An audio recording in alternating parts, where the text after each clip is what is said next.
Hello, everyone. We'd like to start.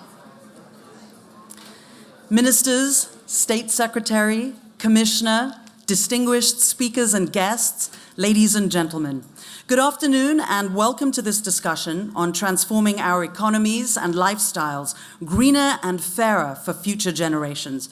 My name is Zain Verji and I'm going to be your moderator for the next couple of hours. Today's event is co-organized by the governments of Germany, Finland, Korea, Norway, Sweden, Switzerland, and the European Union. The 5 UN agencies advancing the Partnership for Action on Green Economy, the UN Development Programme, UN Environment, UNIDO, UNITAR, and ILO, as well as UNICEF. Now, we've put together a pretty exciting event today, and we are so fortunate to have with us many of the world's experts and leaders on the green economy. And they're representing governments, the UN, the private sector, as well as civil society. So our very first panel is going to share some opening remarks and help us really frame the discussion. They really are going to get into some of the key issues that address the inclusive green economy from an international and a government perspective. Our second panel is going to take a closer look at green finance and the role of the private sector. And our third panel will focus on sustainable lifestyle and the role of youth. We'll have a strong closing panel, followed by a reception and a final round of speakers. So we have a lot to get through, and part of my job is going to keep everybody here on time. So please help me be nice. I'd like to not wait any further and invite our first speaker, someone who I've actually shared many good conversations and occasionally a strong cup of tea with him at his home in Kenya. Arkham Steiner, the administrator for Undp. Karibu.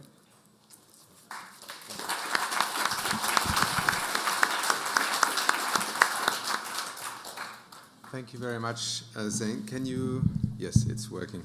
These microphones are a bit strange because they kind of make you look into this thing and you all blur behind it. But it's a great pleasure to be here. And I've been given 2 minutes, so I should really just say hallelujah because here we are. It's how many years? Almost 6 years? No, 2012. Yes, since we began talking about SDGs, since the notion of a transition towards a green economy became part of the narrative about thinking about the future of development. And now we have not only Sustainable Development Goals as they were envisaged at the Rio Earth conference, but also we have an entire agenda around development that presupposes that the transition in the green economy context is actually something that's going to happen. Because without it, the attainment of the Sustainable Development Goals or the 2030 Agenda is purely a theoretical exercise.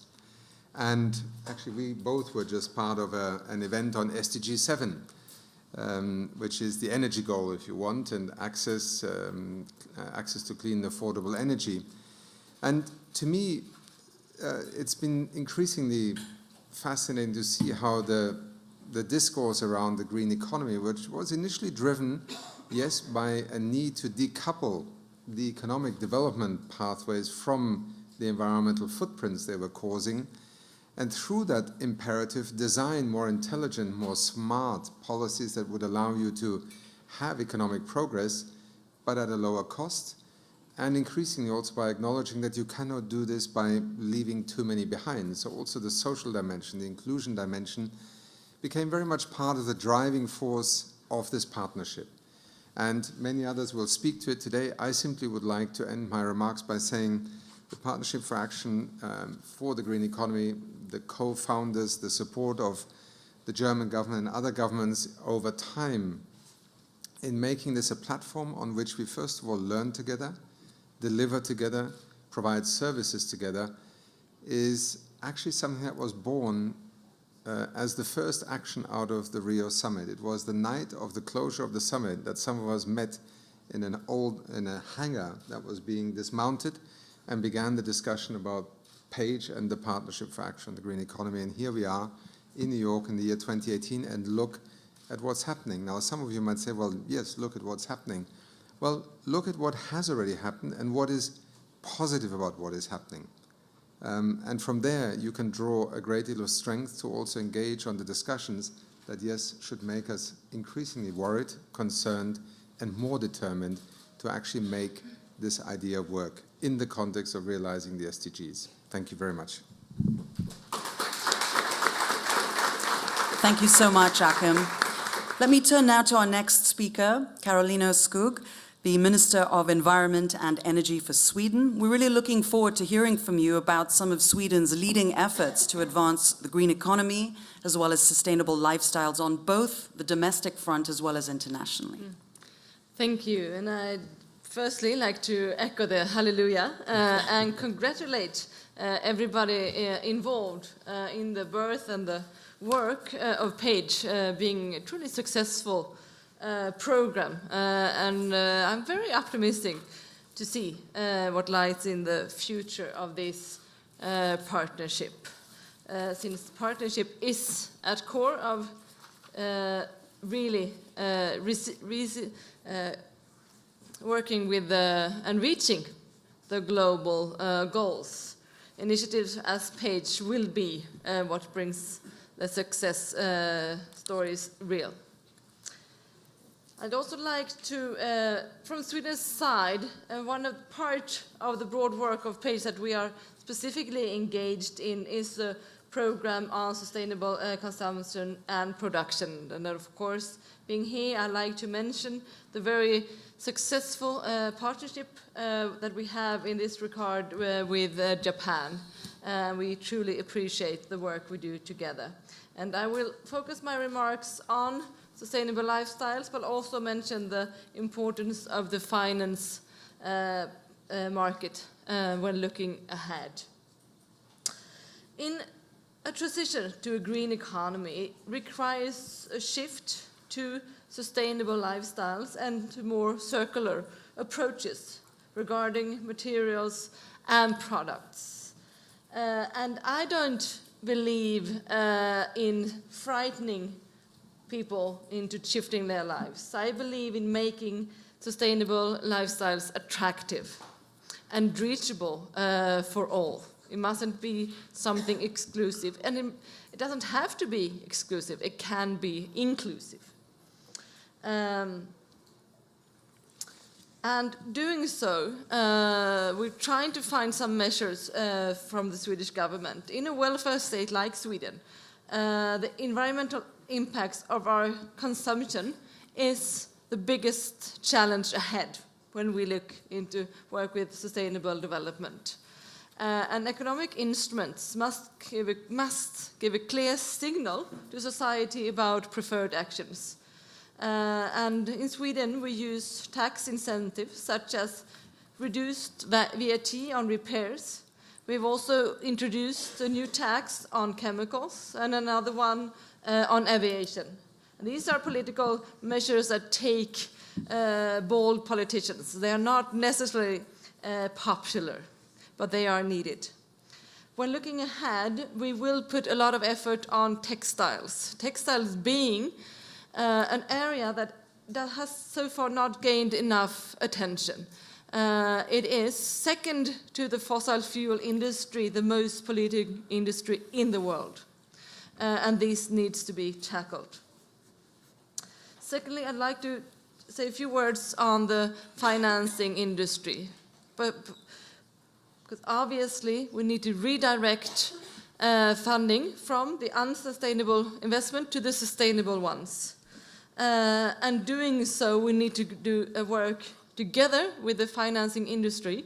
But I also like to propose the politician to dare to be a bit bold when talking to the financing market and to push them. Doesn't necessarily need to regulate them, but to push them. And don't be afraid. What my colleague, the Minister of Financial Market, have done as a first step in Sweden is simply ask them to report to the government what they are doing to greener their job. Not if or if they would like to, but just, what are you doing? Please send your report within 2 months. Just this simple question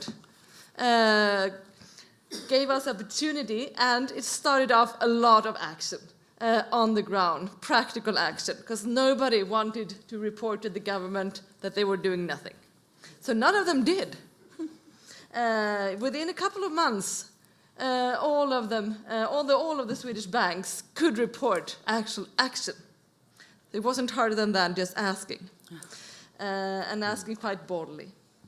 So with this, I would think that there has been some truly good results so far, but looking ahead, we need to tackle consumption, and we need to address the financial market and just bring them on, not ask them if they want to be on board, but take them on board. Thank you.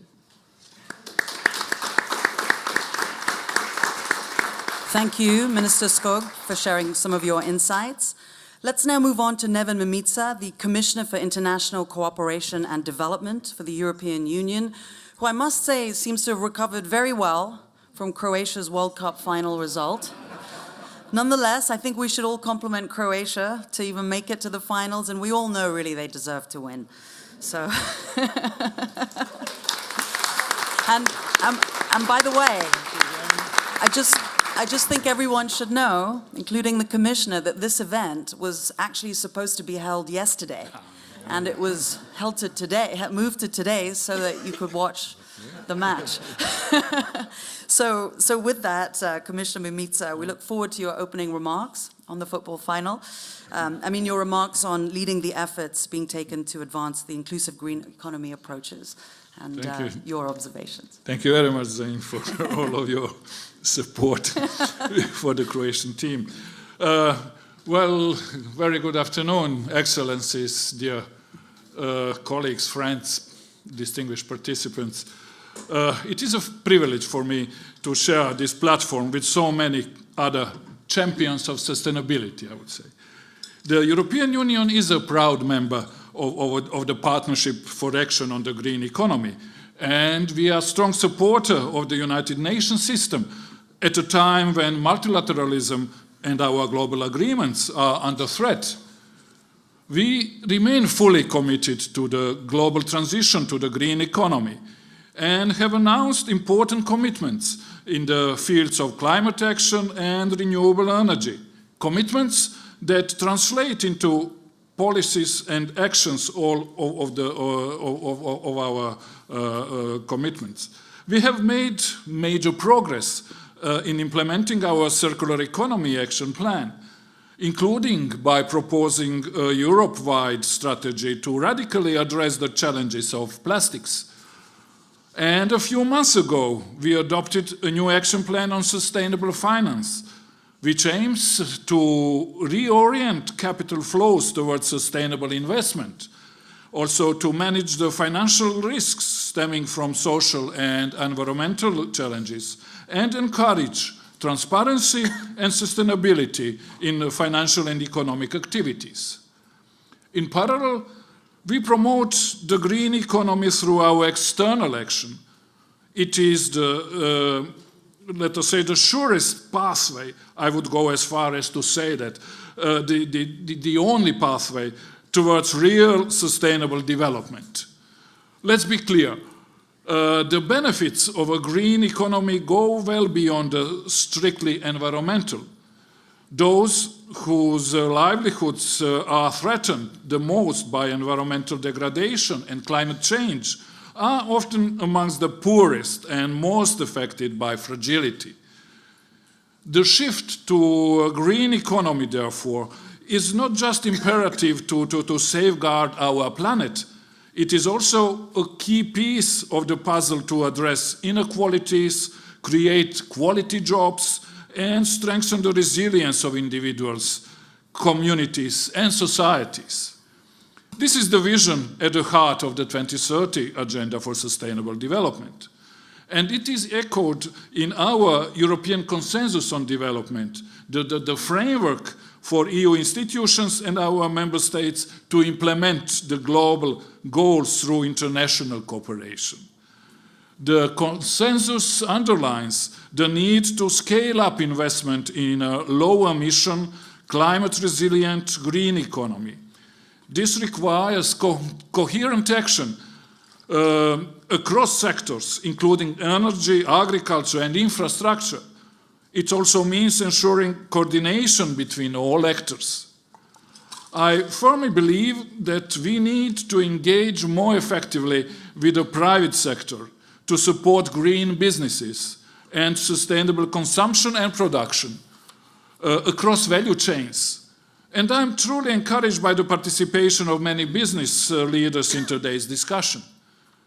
The European Union recently launched the European External Investment Plan with the goal to generate at least 44 billion euros of additional new public and private investments by 2020, which will also support the green economy. Close to 30% of the financing under our new guarantee schemes under this investment plan will be devoted precisely to leveraging investments in climate action, renewable energy, and resource efficiency. Ladies and gentlemen, our partnership for action on the green economy is already bearing fruit on the ground. For example, by contributing to a national strategy on green jobs in Senegal and to policy reforms on sustainable finance in Mongolia, for instance. The European Union has already allocated 8 million euros to the page, and we are determined to build further on that. We want to see our partnership grow and expand beyond 2020, stepping up our action also through better reporting. At a time when some try to label climate change as fake news and basic environmental standards as barriers, partnerships such as ours are indispensable to inspire others and increase our impact on the global scale for a greener and fairer future for all. We all know the environmental issues, climate change issues, green economy issues are at the heart of the sustainability concept of the development or the development goals. But when it comes to sustainability, we are all developing countries. We all have a work to do, and this is my message that would be so important for our further engagement in the sustainable green economy actions. Thank you. Thank you. Thank you, Commissioner, for sharing your thoughts. Let's give the floor now to Rita Schwarzler-Sutter, the Parliamentary State Secretary from Germany. We look forward to listening to some of your remarks on the inclusive green economy and the leading efforts that Germany's been taking. Thank you. Excellencies, dear colleagues, ladies and gentlemen, also from my side a warm welcome, and I think we have to discuss here how we can further speed up the transformation towards a more sustainable and fair world as envisioned by the 2030 agenda. It is evident that we have already achieved a lot. Just think about the success of renewable energies and affordable, or of the emerging market of green bonds. At the same time, business as usual approaches often prevail. If we are serious about meeting the SDGs in time, it will be crucial to get the sustainable debate out of the niche and into the mainstream. It is not enough if the 2030 agenda serves as a topic for fine speeches or as framing for sustainability strategies of both companies and governments. Instead, the 2030 agenda truly has to become the guiding principle for every single of our actions. There are some promising signs that this shift is already starting to take place. Thanks to the Chinese G20 presidency, climate and environmental issues are today normal topics of the G20. I'm very glad to see that Argentina has chosen building consensus for fair and sustainable development as the overarching theme of their current presidency. And following up on the report of a higher level expert group, the EU Commission has initiated extensive work on making the European financial system more sustainable and compatible with the 2030 Agenda and the Paris Agreement. It is especially noteworthy that this work is led by the Directorate for Financial Stability, Financial Services and Capital Market Unit. I very much hope that the EU Commission will keep up the high ambitious level set by the HLEG report. Of course, making more sustainable production methods and lifestyles, the new business as usual will imply major changes for a number of economic sectors, as certain business models will not be profitable in the long run anymore. The coal mining industry is, from my point of view, an example for this. Risk-informed decision-making will lead to more sustainable investments and business models. We have to be honest that there won't be only win-win situations. In both industrialized and developing countries, we must therefore ensure the success of a structural transformation and without causing harsh structural breaks. Then we have the win-win situation for the populists, and that they don't want. We have to cushion the social consequences of structural change. Having this in mind, the German government has recently instituted a Commission for Growth, Structural Change and Development, composed of politicians, industry, trade unions, environmental NGOs and academia, which is mandated to work on a plan for the phasing out of coal and to suggest measures to ease the transformation process for the affected regions. I'm all well aware that this is not going to be an easy task. However, we have some experiences also with phasing out of the nuclear power. However, we truly want to meet the ambitious goals of the 2030 Agenda. We need to start to bring all affected stakeholders to the table and have an honest dialogue about the opportunities, that's important, not only the risks, but Good also save. the challenges, the opportunities we have to show. This all being said, I'm very glad that Page and UNICEF are hosting this high-level event today, which is not only addressing the classical sustainable community, but also all actors from industry, finance, labor, and the tech sector, as well as thought leaders from civil society.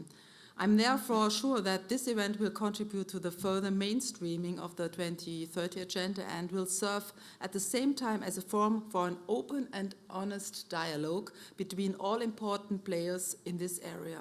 I'm very much looking forward to the fruitful discussions, and I think all in this room have power, and we need this power to implement the SDGs. Thank you very much. Thank you, Madam State Secretary. It's my pleasure now to give the floor to our final speaker of this opening panel, Eric Solheim, the Executive Director for UN Environment.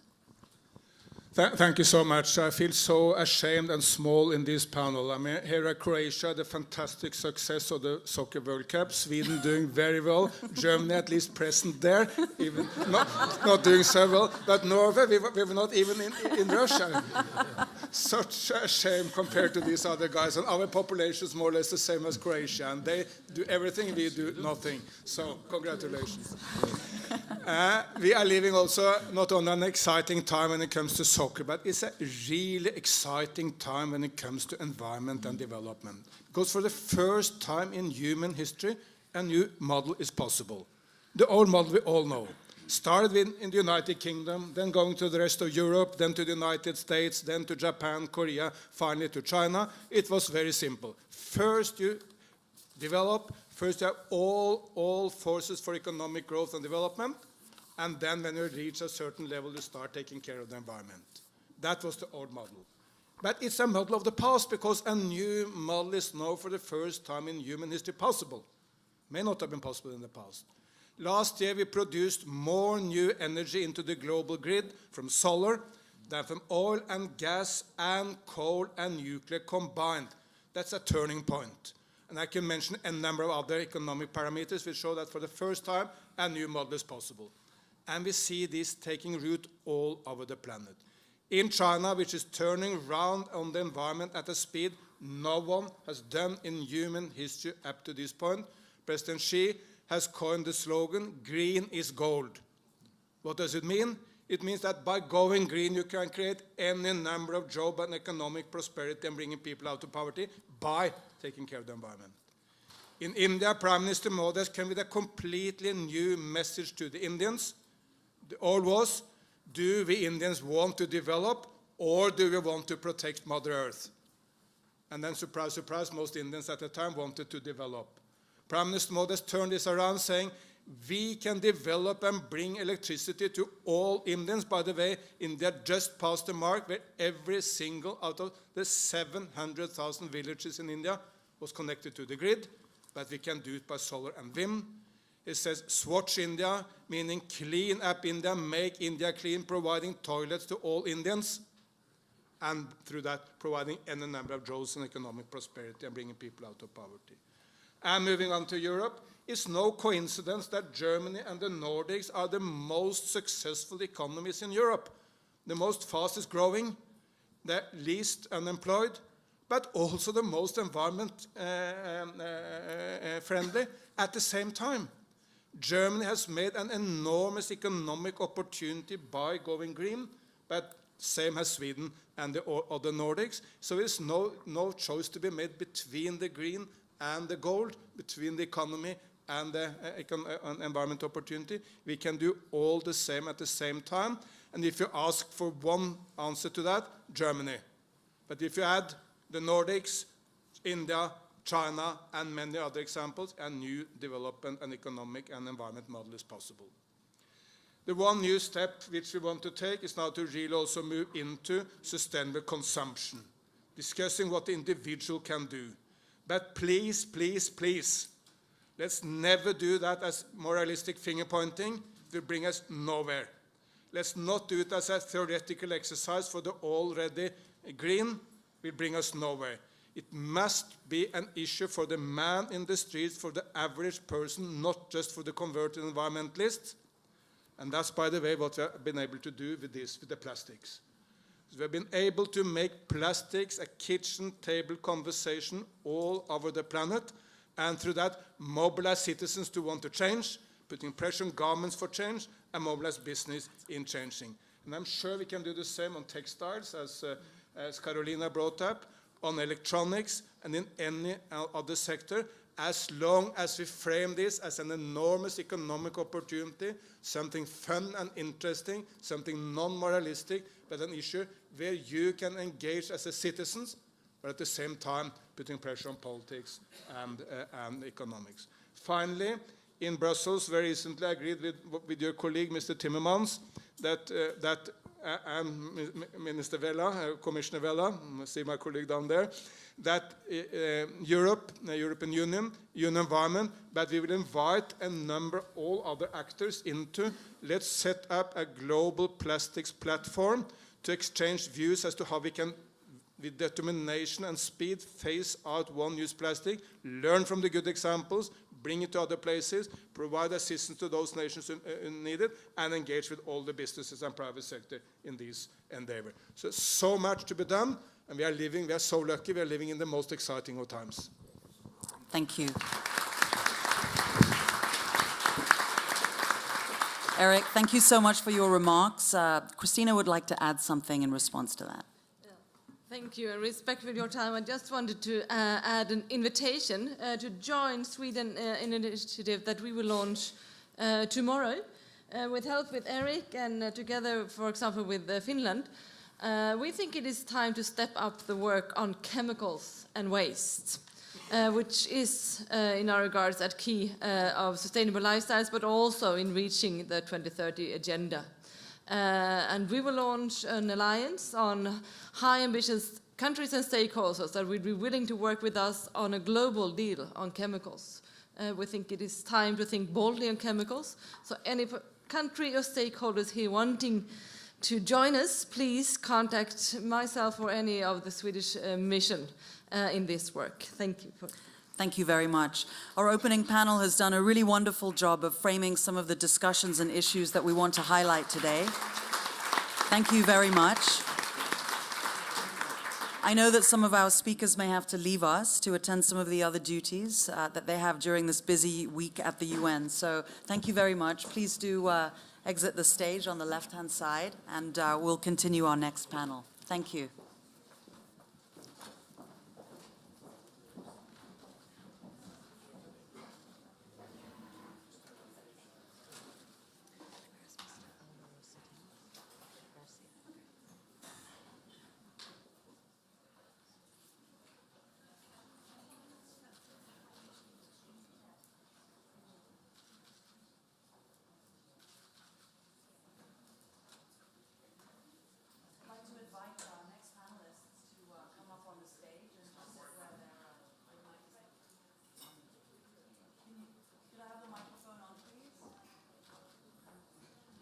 My mother always said I never needed a mic, so I'm sure you can still hear me back there. Okay, good.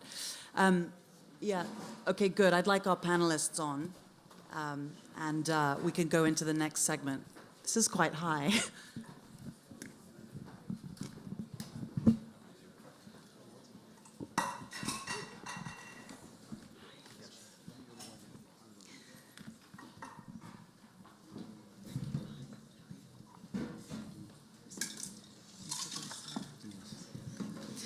So our next panel discussion is the second one today, and this session is called Greening the Green, Future-Proofing Finance. So during this session, our experts are going to look at some of the challenges and the opportunities for reshaping our financial systems so they take environmental and social risks into account. And the minister really did underscore that quite strongly earlier, that we've got to take on the financial institutions and just be more engaged and have a greater participation when it comes to the ideas and the innovations that are needed to drive green investment, green business practices, and really put sustainability into profitability and transition away from what we know to be business as usual.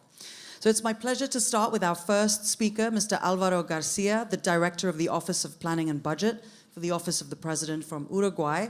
It's a pleasure to have you with us. Mr. Garcia, could you share with us some of the policies and initiatives that Uruguay is taking to advance the inclusive green economy when it comes to public finance? Yes. Thank you very much. It's a pleasure to be here. Uruguay is a small country, South America, 3.4 million people.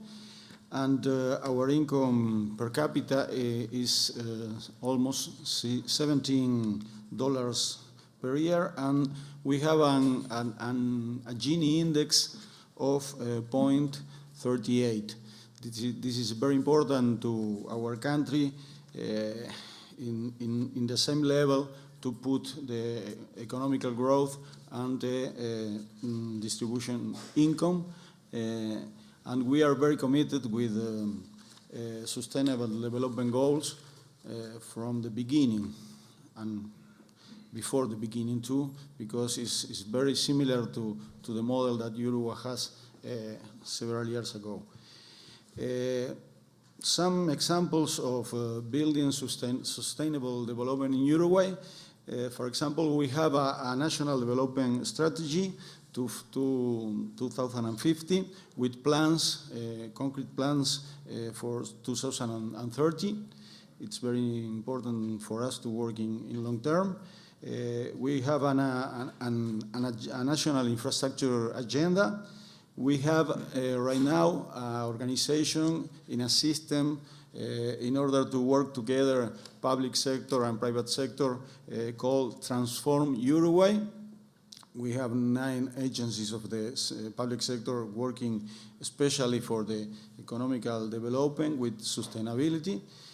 We have an environmental policy, access to drinking water and sanitation for almost the complete population, and territorial planning. We have some production policies like energy policy. I will talk about this after. Telecommunications, agriculture policies. and sustainable tourism. We have Plan Ceibal. Plan Ceibal is one laptop per child. We have today every kid in school and in college with a computer provided by the state and connected with internet for all the kids and teenagers in Uruguay. We had an important poverty and indigency reduction, and we have a policy of financial inclusion. We are in page since the past year. We made some progress, creation of a governmental page group, a management committee, and an advisory committee. We have a participation of the academy, private sector, and civil society. I wanna give you an example about modestly what our country contribute to the renewable energies. We have almost, and not almost, 100% of the electric power generation based in renewable energy sources. Basically, in the last years, historically, with hydraulic power, but in last years, a strong advance of eolic energy.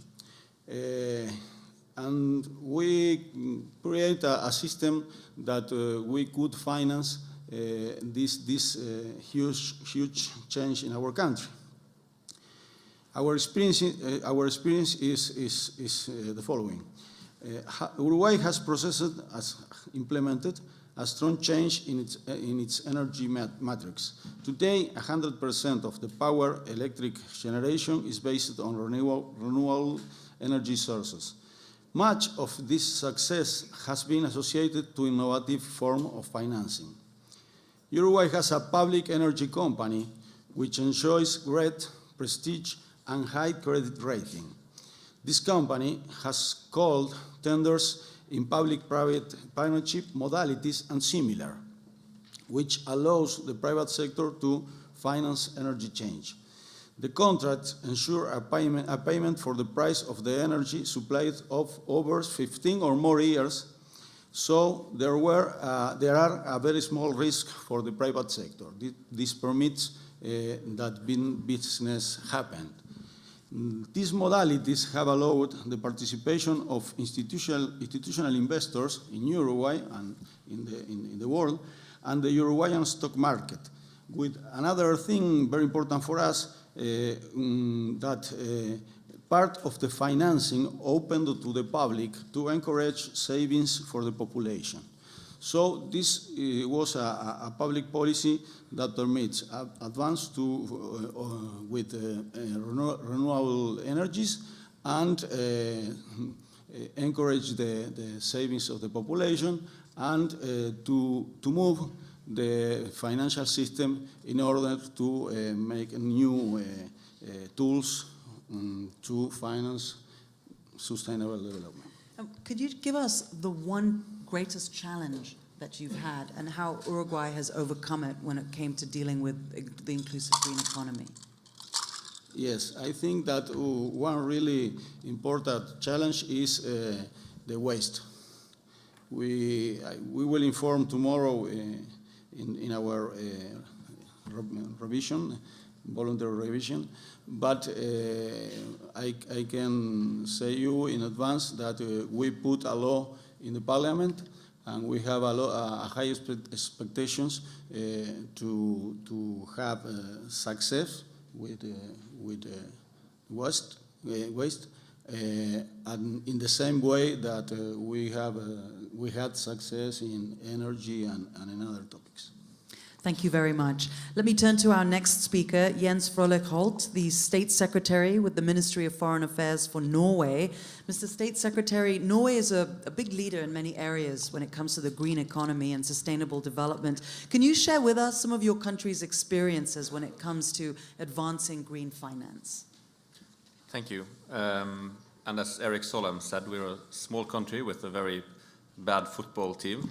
Uruguay, you're doing quite well, but nonetheless, we do have other things such as $1 trillion sovereign wealth fund, which is relevant for this discussion, because we do see that there is a great need for greening our economies and especially greening the financial sector. The financial sector will play a crucial role in achieving the Sustainable Development Goals because the goals will need to be financed in some way. And you know, I do feel ever since the financial crisis, bankers have been looked down upon, been frowned upon, and sometimes for good reasons. But what I always say in these settings is that we should remind ourselves that banking is socially useful when it's done right. I mean, it's about channeling money to socially useful projects. So we all need to work on making banking beautiful and making it a beautiful thing. It's possible, and events like this I think it's a way forward. Norway is doing a number of things to green our financial sector. First and foremost, and perhaps best known, is our sovereign wealth fund, which they are constantly assessing climate-related risks and actually doing divestments based on climate-related risk issues.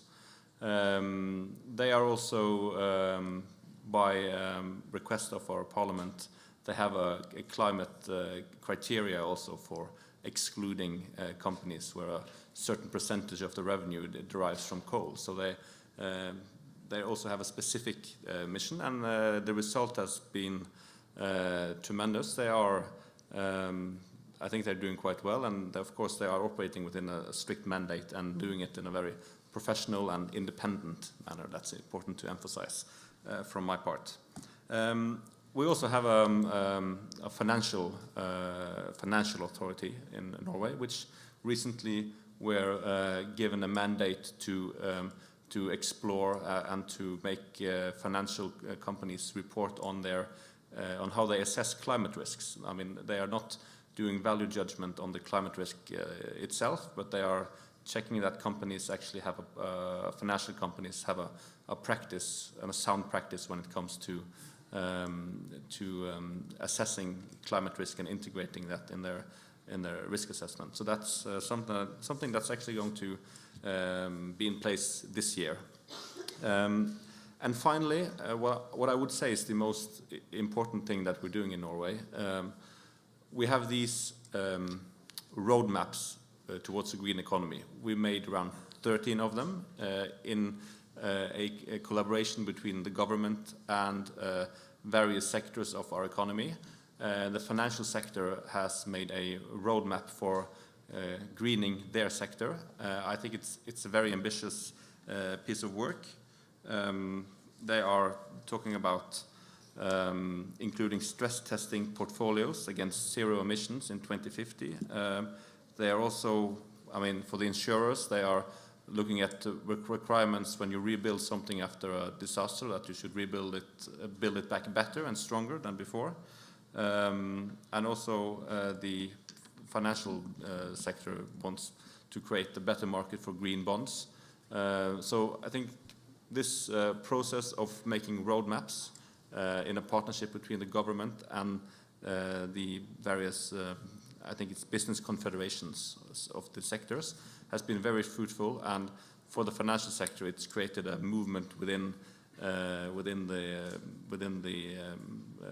finance sector, because there are the people working in banks, people working in insurers. They also care about climate. So having these public roadmaps, or these roadmaps being made through public consultations, is extremely valuable and brings out the beautiful things of banking. And with the roadmap on the financial sector that you're talking about, what do you think is the most important thing that needs to happen in order to make that roadmap a success? Yeah, I would say perhaps the most radical thing is strict stress testing of your portfolio, investment portfolio or lending portfolio. If you do that rightly, it's a very strong tool. I think, I mean, the limits or the counter forces, in a sense, will be that, of course, Norway is it's an economy based on oil and gas exploration. It's a Norwegian paradox. We have extremely clean energy, 100% hydropower. We have very strong engagement internationally for climate and environment, and we also do produce oil and gas very efficiently, of course. But it's always a running debate in Norway on how to manage these things. Thank you. Our next panelist is Jean-Yves Fillion, the CEO of BNP Paribas USA and Chairman BPN Paribas CIB for the Americas as well. Could you weigh in on this conversation too? And from your perspective, tell us how can finance and banking in particular play this crucial role in remaking our economies to be greener? I'm very disappointed because I thought you were going to ask me about the World Cup. I wanted to leave I that was to looking you at to you. run. I was looking at you, but you didn't go there. Just wanted, with pleasure, just wanted to say that I really feel Croatia played amazingly well yesterday. You know, like in life, I think it applies to sustainability as well, by the way. It's all a matter of timing. Saturday was Bastille Day. Then the French team had no other options but win yesterday. For whoever watched the game, I'm sure most of you did, I just wanted to highlight the good spirit of the French team, because at 4-1, the French goalie, saying it was going to be too severe, basically offered the second goal to Croatia. It was not enough. But we enjoyed playing Uruguay in the quarterfinals after defeating Argentina in the round of 16. It was a good thing. Well, back to, I'm so sorry. Well, and I heard that God is French. Thank you for mentioning that. Back to sustainability. Listen, you all know the metrics, but I feel I have to remind them, to mention them. It's so possible. The annual savings in the world, it's 22 trillions. What we need collectively to achieve the SDGs, I was going to say, only 5 to 7 trillions annually, right? Then this is where I believe, and by the way, these investments will create, this is the UN assessment, around 380 million jobs. That's real, right? I believe in this. We believe in this at BNP Paribas. Then for the financing industry, and I really love your comments about the banking industry, I wish we can be at the deliver to your expectations here. What the banking industry, the finance industry should contribute as one of the contributors is basically to manage to channel this 5 to 7 trillion annually until 2030 to just make the SDGs. It's very possible, but I believe it's possible if we look at it in a realistic way, meaning it's for the banking industry, and we're very committed to it here at BNP, to actually create the innovative products to convince investors to basically do it, coming up with products with return, I would say, acceptable risk, and liquidity. Easier said than done. Just to share a few examples, and other firms do it very well. I'm just sharing what my firm has been doing and what I've had the privilege to be involved in to date, because words do not really matter. It's really actions and facts. BNP Paribas has arranged on the road over 160 billion of financings connected to sustainability projects around the world. Something we're very proud of. I think we were the first global institution last year to sign a partnership with the UN, really focusing on providing financing for projects supporting sustainable growth in emerging countries. And we committed to provide 10 billion by 2020, which is by 2025, which is obviously a big objective. There is a project I'm very proud of, which I just would like to share briefly. We actually structured recently, a financing of a sustainable rubber farm in Indonesia, part of this 10 billion concept, with conservation of biodiversity, creation of 16,000 jobs. And you know what?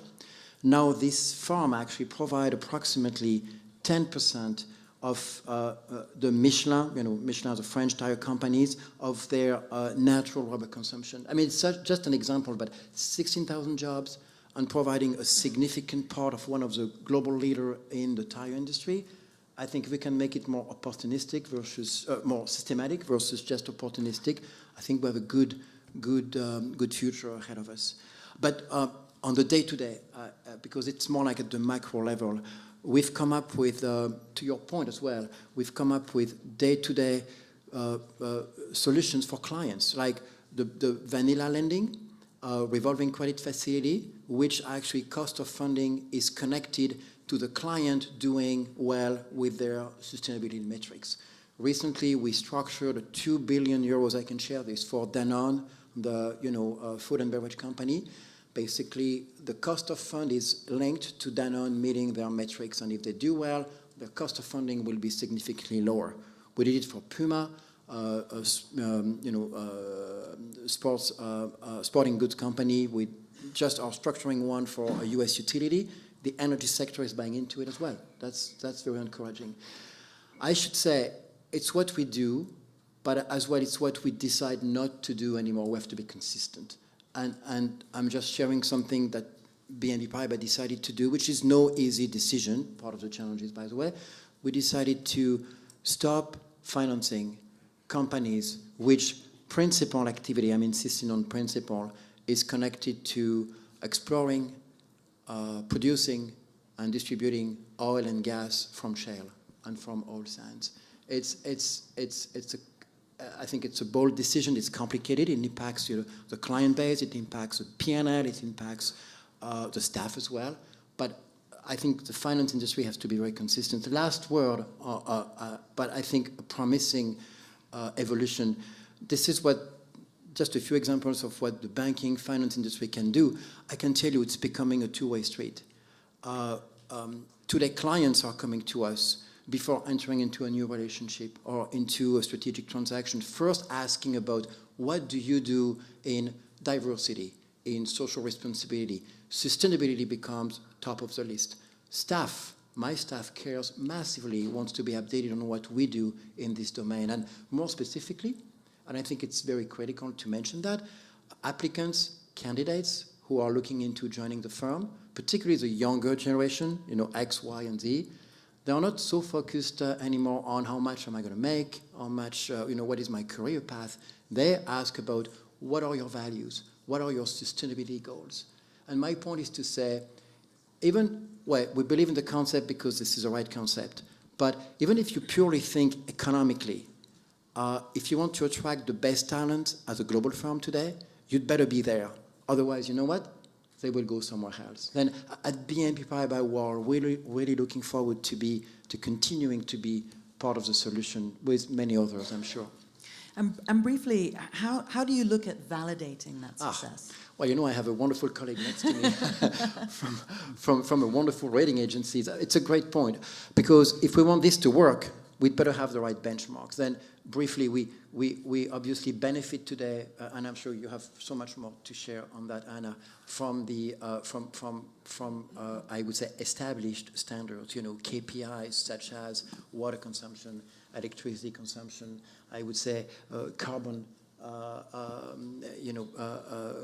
dimension as well, and that's something which is quite important in terms of KPIs. And we have rating agencies. Well, the same way rating agencies used to rate, the credit of the corporations. Now getting into this domain and basically assessing what we call ESG, environmental, social, and governance behaviors of companies, and I believe Moody's done a wonderful job in this front. And then with this, we can compare the clients and the borrowers' performance versus their objectives. For instance, Danone, I just mentioned, we take an average of some of these ESG scores provided by the rating companies, and this is how we measure whether the economic impact will be positive or negative, and both the clients and the finance providers, feel comfortable with that. And Anna, I'd like you to get into responding to some of that in a moment, but as the Vice President and Senior Credit Analyst for Moody's Investment Service, Ms. Anna Zubets-Andersen, appropriately I should say, could you just first, before diving into that, give us a sense of what efforts Moody is making in helping green the whole financial system? Yes, of course, thank you. I'm very excited to be a part of this conversation. And as has been alluded earlier, the key contribution of Moody's to that, right, is to support information needs of investors, to make sure there's sufficient information out there to enable the investing public to consider environmental risks and the sustainability agenda in making the investment decisions. So there are two efforts within the firm that I would like to highlight on that front. One is Esg Initiative, firm-wide Esg Initiative that we have. And another one is a fairly new green bond assessment service that I'll touch on. So first on the ESG, the purpose of that initiative is really to enhance transparency over how Moody's incorporates environmental, social, and governance risks in credit analysis. We, of course, have always considered ESG risks to the extent that they were material to the issuer, to the creditworthiness of the issuer. But we as a firm have not always been explicit in highlighting ESG risks in our research and our write-up. So really this initiative is about that, is about making that information clear.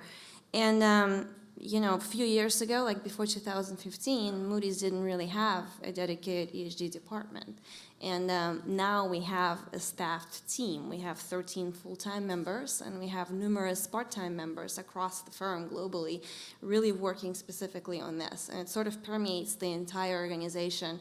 It's a very involved dialogue among analysts and leadership and everybody at the firm as to how we incorporate ESG and how we really discuss it openly and enhance transparency in our research. So we published quite a bit of research pieces in the past couple years. There is a dedicated hub. It's moodys.com/ESG. It's very pretty.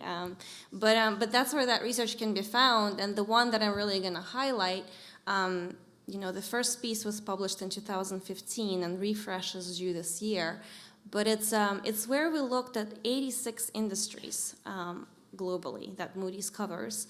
And we looked at those 86 industries and we really tried to assess environmental risk as it applies to all of them. And specifically we identified, but not surprisingly, climate change related risks, carbon transition related risks were the highest and most significant. And we identified 14 industries, including oil and gas, for example, that were most exposed to those risks. That heat map is there. It's a very interesting piece of research. And for those 14 industries that are most exposed, we have been publishing research that's specific to each of those industries, discussing how those companies are responding to environmental risk and what that means for us in terms of credit analysis. So 9 pieces are published, 5 to go. That's ESG. That's the initiative that we have. The other aspect that I wanted to highlight is the Green Bond Assessment Service. That's something we've been doing since 2016. It's not part of the credit rating process. It's more of a supplement to the credit ratings. And green bond assessments look specifically at green bonds, of course.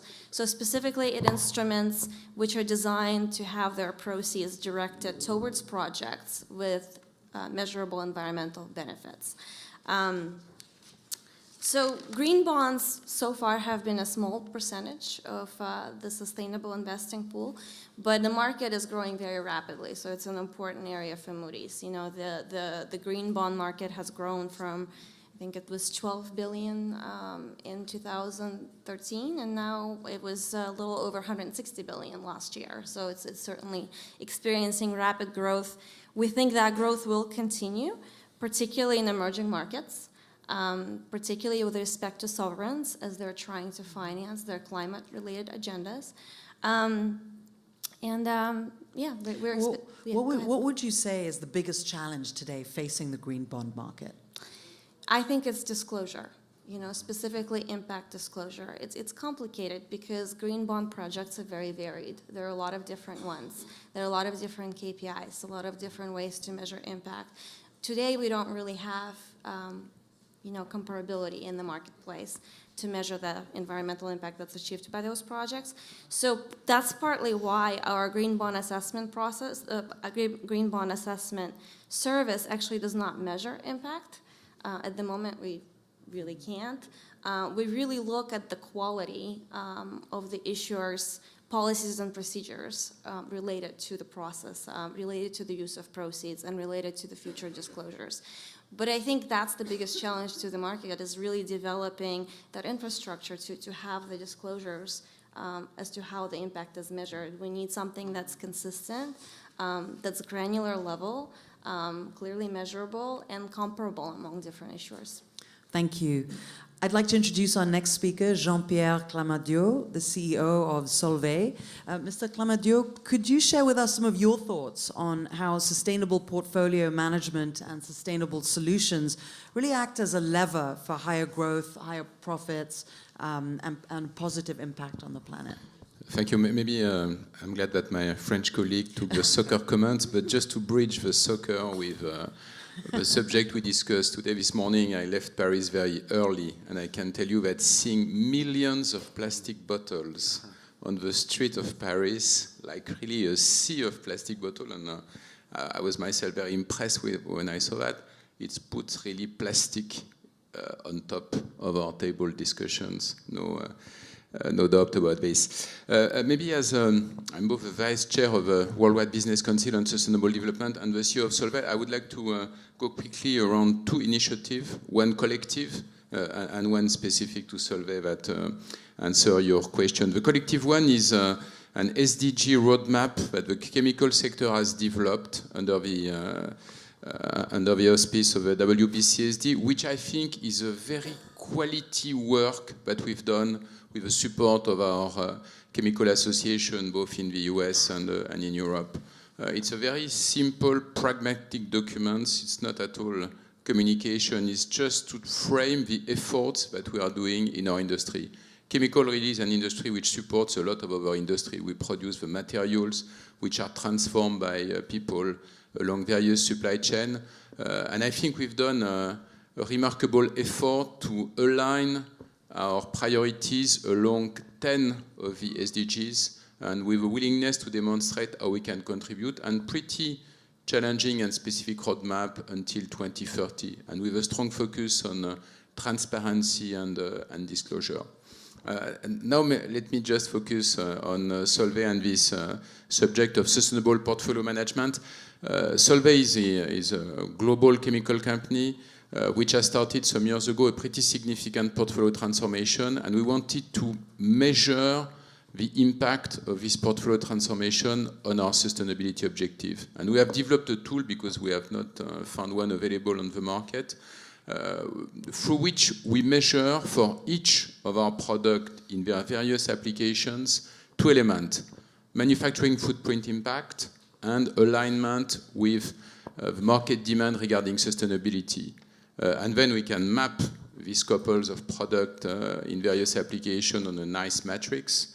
And what we see is an area where we want to have a majority of our activities, where we have the lowest manufacturing impact and the best alignment with market demand regarding sustainability. It's what we call the solutions. And then on the other part of the matrix, we have what we call the challenges. We've made this public. We have asked our auditors to validate the concept, and we have taken some objectives 3 years ago in one of our capital market day. We've said we want to have in the next 3 years, and the milestone is 2018, 50% of our sales in what we call the solution part of this matrix. We were below 40 at the time, and we've been able to achieve that. And I think this type of pretty simplistic but very robust tool is a very strong way to demonstrate and to engage with the financial community, our investors, the people who provide us with capital, how the company fares regarding sustainability. We've done some analysis which shows that indeed we have significantly stronger growth in areas that we considered as solutions. And we consider the challenges as being risk area that we need to assess specifically. So a very important tool to engage with our own teams, because the strategy exercise within our organization is made by using this SPM tool. But again, a very important opportunity for us to discuss with our various stakeholders from the financial community about the portfolio transformation of an advanced material and chemical company. So, in a nutshell, if I bridge these two initiatives, the collective one and the one we've developed at Solheim, I can probably say, as the speakers on the previous panel, Alleluia. Alleluia, because I think this issue of sustainability is clearly on the table of discussions within companies. The question is not anymore, should we do something? The question is, how can we focus on things that matters? How can we focus on things which align with priorities as they were developed by the UN?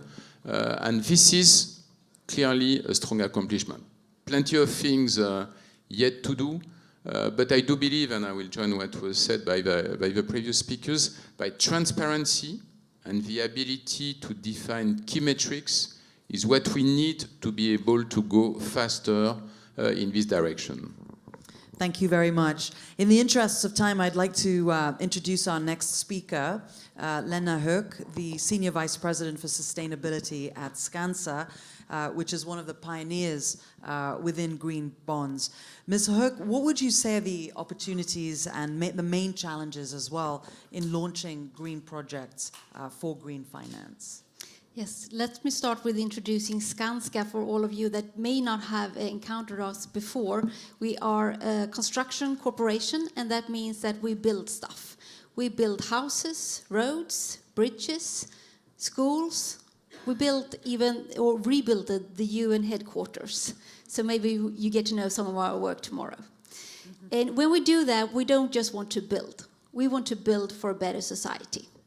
And that's a pretty important notion, because the stuff that we put out there is pretty tangible, and it will hang around for quite some time, about 70 years or so, or even longer.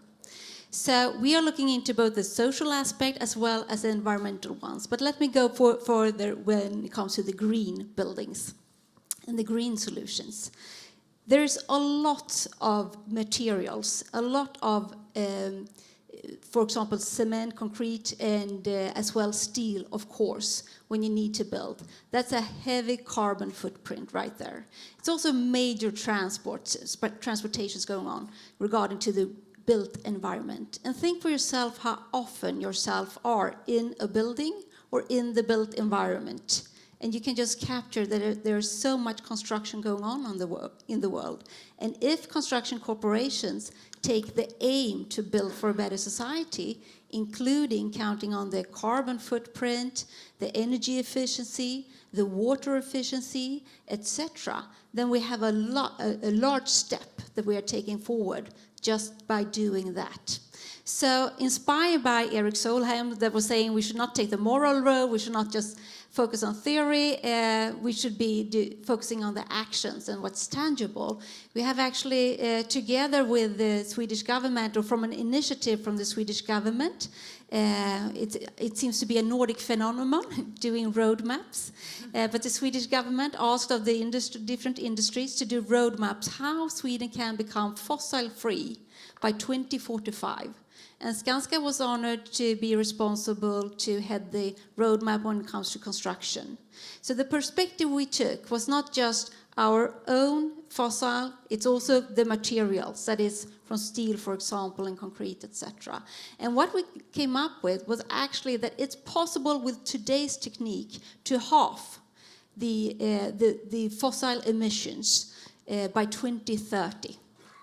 By going further, we need more innovations and more solutions. And in order to do that at a large scale, we need finance with us, of course. We need to make it commercially viable as well to build a large scale for a fossil-free future. And just mentioning on that then and coming back to finance and the notion of green bonds, it's all about driving the new solutions, the technology, as well as making it economic viable. For example, it's today possible to build, and we are building, houses in the Nordic regions that we call powerhouses, because they are creating more energy than they are using during their lifetime. So, and we're doing this in Norway actually, and it's a tough spot if you try to run the operations from a house by solar energy, but it is possible with today's technology actually. And as where we are today then, we amongst our own projects, when we talk about having economic viability, amongst our own projects, our own products so to say, 95% of the market value comes from green projects. So this is quite large scale. And when we look into our revenue, that is when our customers are having the possibilities to choose green or vanilla, as you were speaking about, then we have 43% of our revenue comes from green projects. And right there you can see that there is actually something happening here that is at a large scale possible to produce green projects. And that also makes it possible for investors to invest in. And that is why we started off with green investment and being eligible for green bonds. We launched our first green bond 2014, and it was heavily oversubscribed. And we have yet again launched green bonds this spring, as well as started with direct green loans. And our conclusion is that it's such a great interest from finance when it comes to invest in green bonds and green loans. It's far larger demand than there is actually supply. And even though if we being on the supply side, as you know, economics is a pretty nice situation to be on the supply side when the demand is greater. Yet again, we have to say it has to be larger supply going forward on this, making it a larger market. And Sweden here again stands out. About 10% of the bond market in Sweden is actually green bonds today. It has been an amazing growth. But yet again, Sweden is a small country, so we shouldn't brag about that. Our impact is not the largest, maybe, at a world scale. So our aim now is to reach 100% green financing. Today, we are at 70%, so let me come back in 2 years or so, and let's see where we are at by then. Thank you so much, Ms. Hook. Appreciate that. I'd like to now engage a couple of speakers from the floor to offer some of their comments as well. First, Ms. Patricia Apiagie, the Deputy Minister for the Environment, Science, Technology and Innovation in Ghana. Please go ahead. Right. Thank you very much. I think from the two different groups, we've had a very exciting statements on the floor. And I would like to start by reiterating the fact that there's a wide recognition and commitment to sustainable development by member states of the United Nations. And this collective efforts and aspiration is evident through the adoption of the Sustainable Development Goals. An inclusive green growth economy model is one of the sure ways to achieve sustainable development.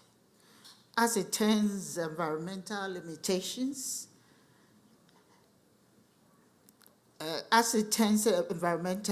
limitations and constraints into opportunities by transforming current economic systems.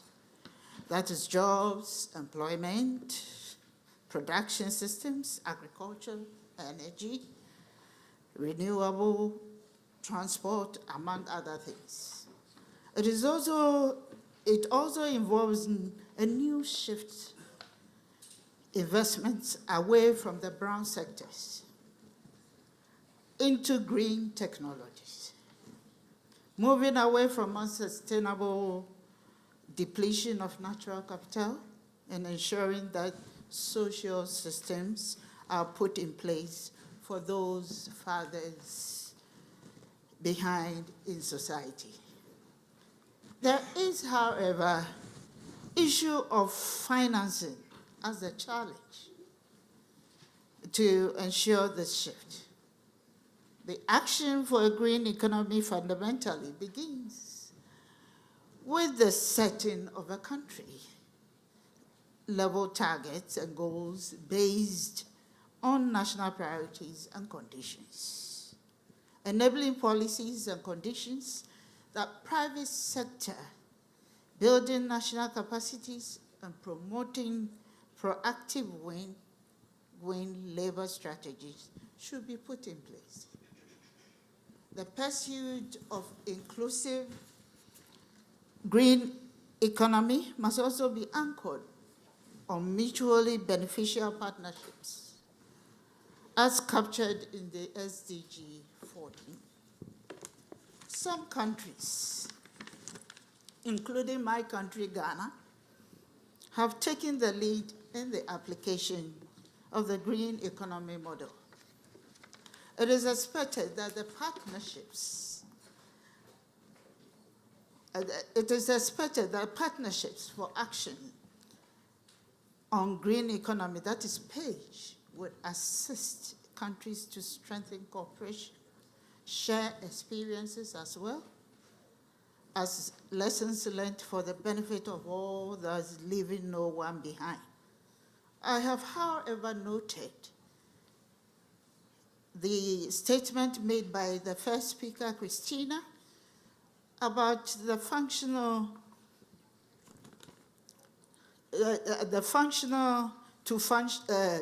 non-functional, to redirect investment from non-functional to functional ones. We all also need to acknowledge her call for a call to push countries for results. The EU Commissioner's call for all to acknowledge that we have work to do and must be accepted as a clarion call for all to sit up and take up the challenge in these exciting times, as so clearly espoused by the UN Environment Program Director. I think we've had a day, and it is a thought-provoking one. We thank you all for participating in this. Thank you very much, Madam Deputy Minister. I'd like to call now on our second speaker from the floor, Mr. Daniel Cahelia Crespo, the Director General of the Environment Directorate for the European Commission, to say a few words. Thank you. Thank you very much, and I will be very brief, because I see that there is no disagreement in none of the panelists and in none of the interventions so far on three things. First of all, that we have an imperative need to change the model. We will not be able to continue developing with just one planet because the resources are simply not enough, and this is why we have to change dramatically, and we have to do it fast. Second, there is also a great opportunity in doing so. And for the first time, the international community, with the Paris Agreement, with the Sustainable Development Goals, and with the Circular Economy Strategy, has agreed an agenda for change. Many times, businesses say, we don't know if this is going to happen. We do not know, we have no predictability. This is no longer an excuse. This is going to happen. And we have therefore to mobilize all the efforts from the countries, all the efforts from business, all the efforts from the civil society, from the NGOs. And what is very encouraging is to see that there is this consensus from all interested stakeholders to go forward. The European Union is going to very actively support this process of change. And I want to comment one issue which concerns the sustainable finance. And I would like to announce 4 actions, 4 very concrete actions on which we are working right now within the Action Plan on Sustainable Finance. We will come with a clearer definition of green bond, because there is a lot of confusion and we are working at EU level in this area. Second, we want to establish a classification of sustainable economic activities, the famous taxonomy, which we have to integrate in our system. We want to look at disclosure, and we have to improve the disclosure.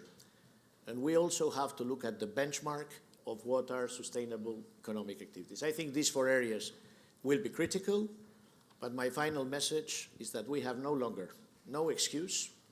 We have to move fast. There is a sense of urgency. And PAGE is about partnership. And I think in English you say, if you want to go fast, go alone.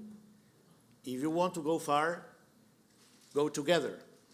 We need to go far, fast, and together. Thank you very much, Mr. Crespo, for that African proverb. Appreciate it. I'd like to end this excellent discussion and the segment that we've had here with the ideas and the innovations needed to drive green investment and green business practices and really put sustainability into profitability. So, ladies and gentlemen, please join me in thanking our speakers here on this panel, as well as from the floor. Thank you very much. You can exit on the left-hand side. Thank you. And we're just going to set up for the third panel. So it will be just a moment, and I'd like to invite our panelists to join me up here on the stage.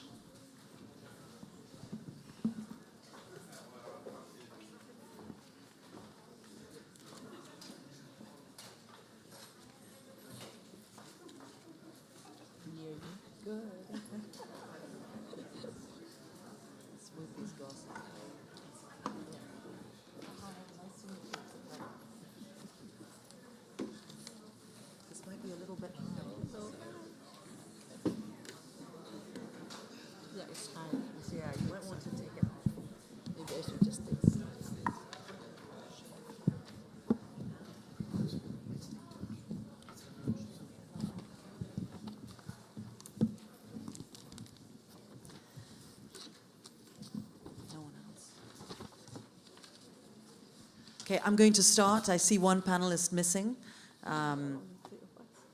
So that's more time for us. So ladies and gentlemen, this is our third panel discussion of the evening. This is called The Kids Are All Right. We're going to look at the next generation lifestyles and economies and really focus on the important role that individual choice and individual actions have in driving inclusive green economies. And we also want to look at young people that are inspiring change and the way that we can make sustainable lifestyles aspirational and what we can learn from young people and also enable their leadership.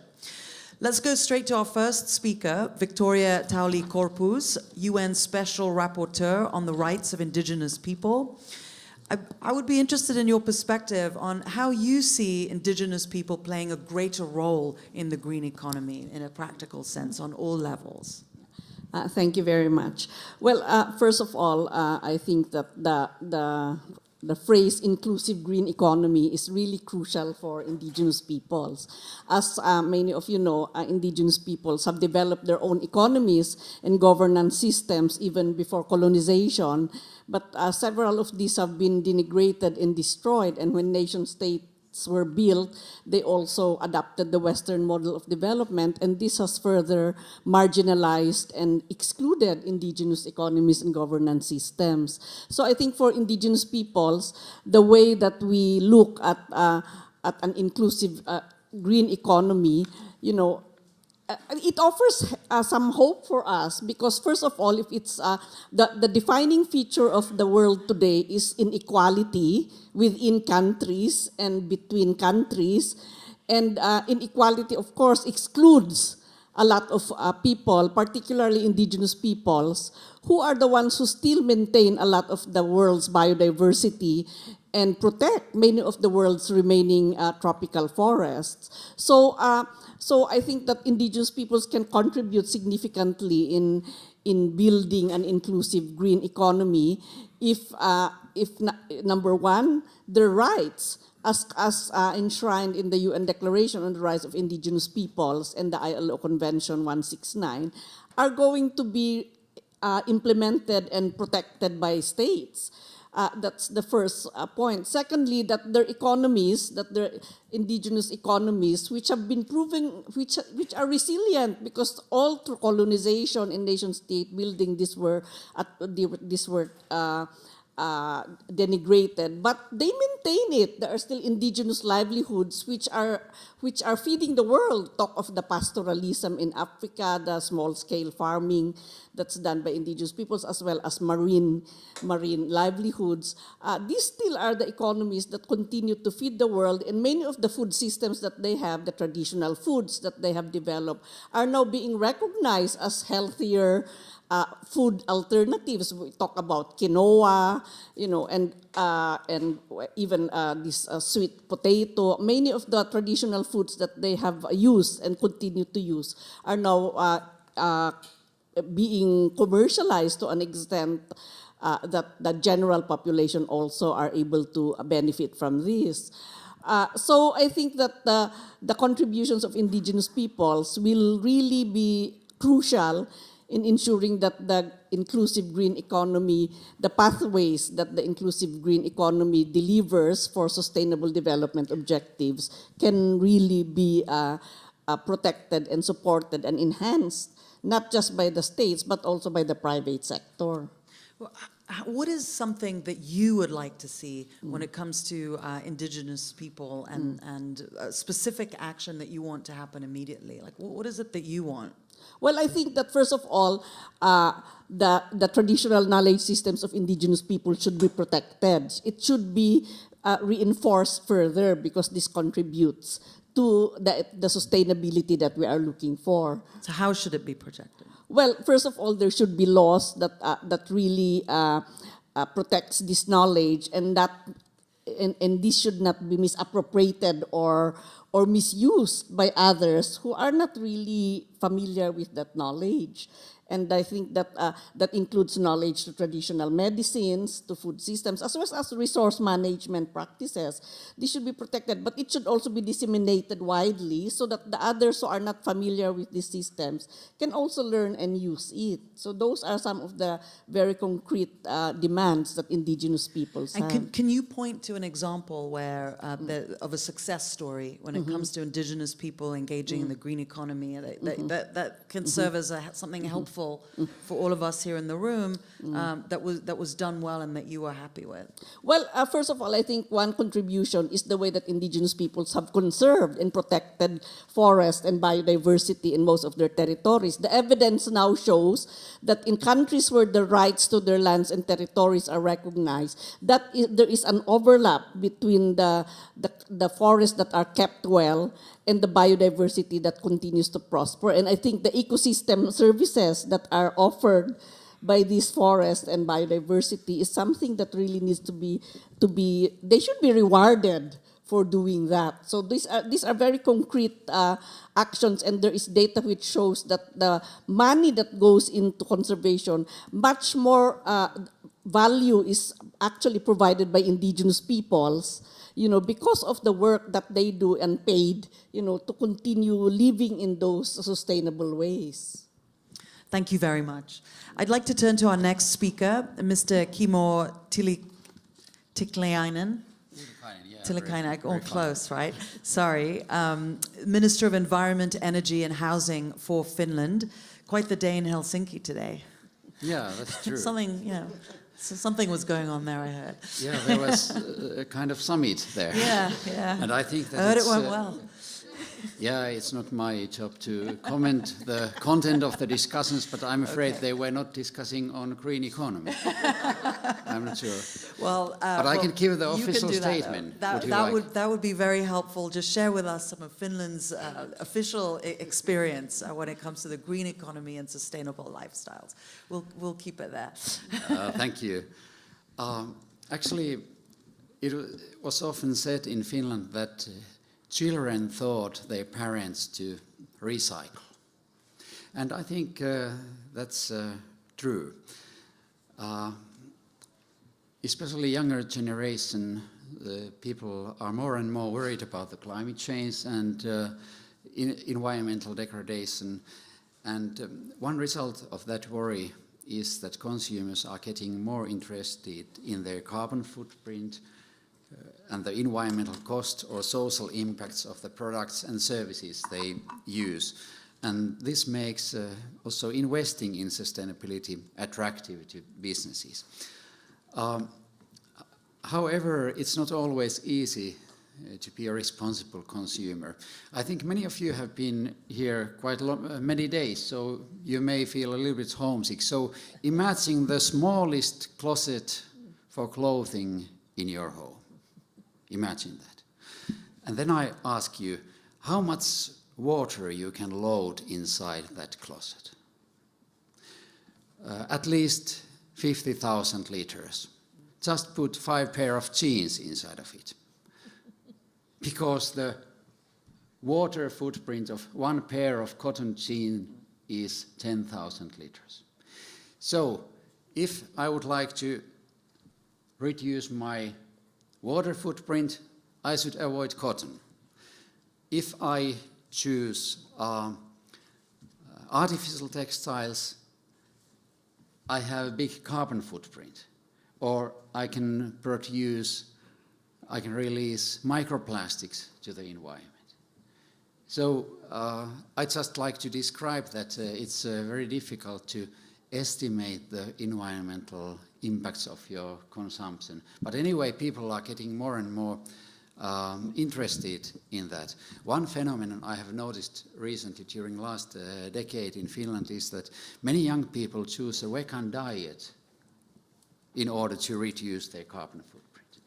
So to capitalize on the momentum that people's interest in sustainable consumption and production, we need to make sustainable choices easily available and attractive to consumers. And how do we do that? Why are you asking that from me? So I can answer. To do that, we need a revolution. Actually, we need economic revolution to do that. We need transformation from a fossil-based, single-use economy into a circular economy that is based on renewable materials and maximal life cycles for different products and materials. In a circular economy, products are designed to last longer and they are repairable and reusable. Different materials are used and reused over and over again. A concrete example of need for effective reuse is rare earth elements. They are essential for mobile phones and many other electronic products, yet like the name says, they are rare and non-renewable. So we have to recycle them very effectively. So it's a good example on circular economy. But it's not only recycling things, this circular economy, we also need to rethink our approach to ownership. What do we need to own ourselves and what can we co-own, loan or share? In the end, what do we really need and where can we cut down on our consumption or choose more sustainable options? Circular economy, it's not only saving the world, but it also provides many types of business opportunities. Repair services, new services related to shared ownership, recycling businesses, and so on, just to name a few. And I think it's a responsibility of policymakers to push forward this kind of paradigm change in our economy. And it will produce products where the consumers can really do their responsible choices to reduce the environmental impact of the consumption. Could you share an example with us, something that you view as a great success in Finland that points to lessons we can take away from? Actually, I can tell you one very good example that I'm proud of. So we have had a long time a system that there is deposit on plastic bottles, glass bottles, and aluminium cans. It's from 10 cents to 40 cents, but anyway, when people are returning these empty bottles or cans, they got this small amount of money. And the recycling rate is more than 95%. So it really affects that consumers recycle very effectively. This is a very good example of, I would say, circular economy. What would you say the biggest challenge for you was in Finland? There are many of them after this summit even. It hasn't like solved what? all our problems. But I think that the biggest threat in circular economy is that we don't exactly know what kind of content different materials and products have.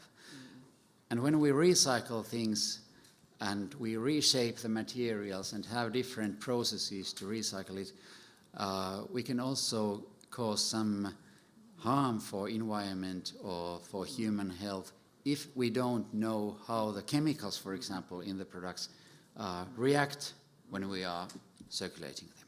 So that's why we need to be very careful, and we need to start from the design of the product so that from the very beginning the products are planned in a way that they are recyclable. Thank you. Thanks. Let's turn to our next panelist, Mr. Lance Gould, the co-founder of the Silicon Valley Story Lab.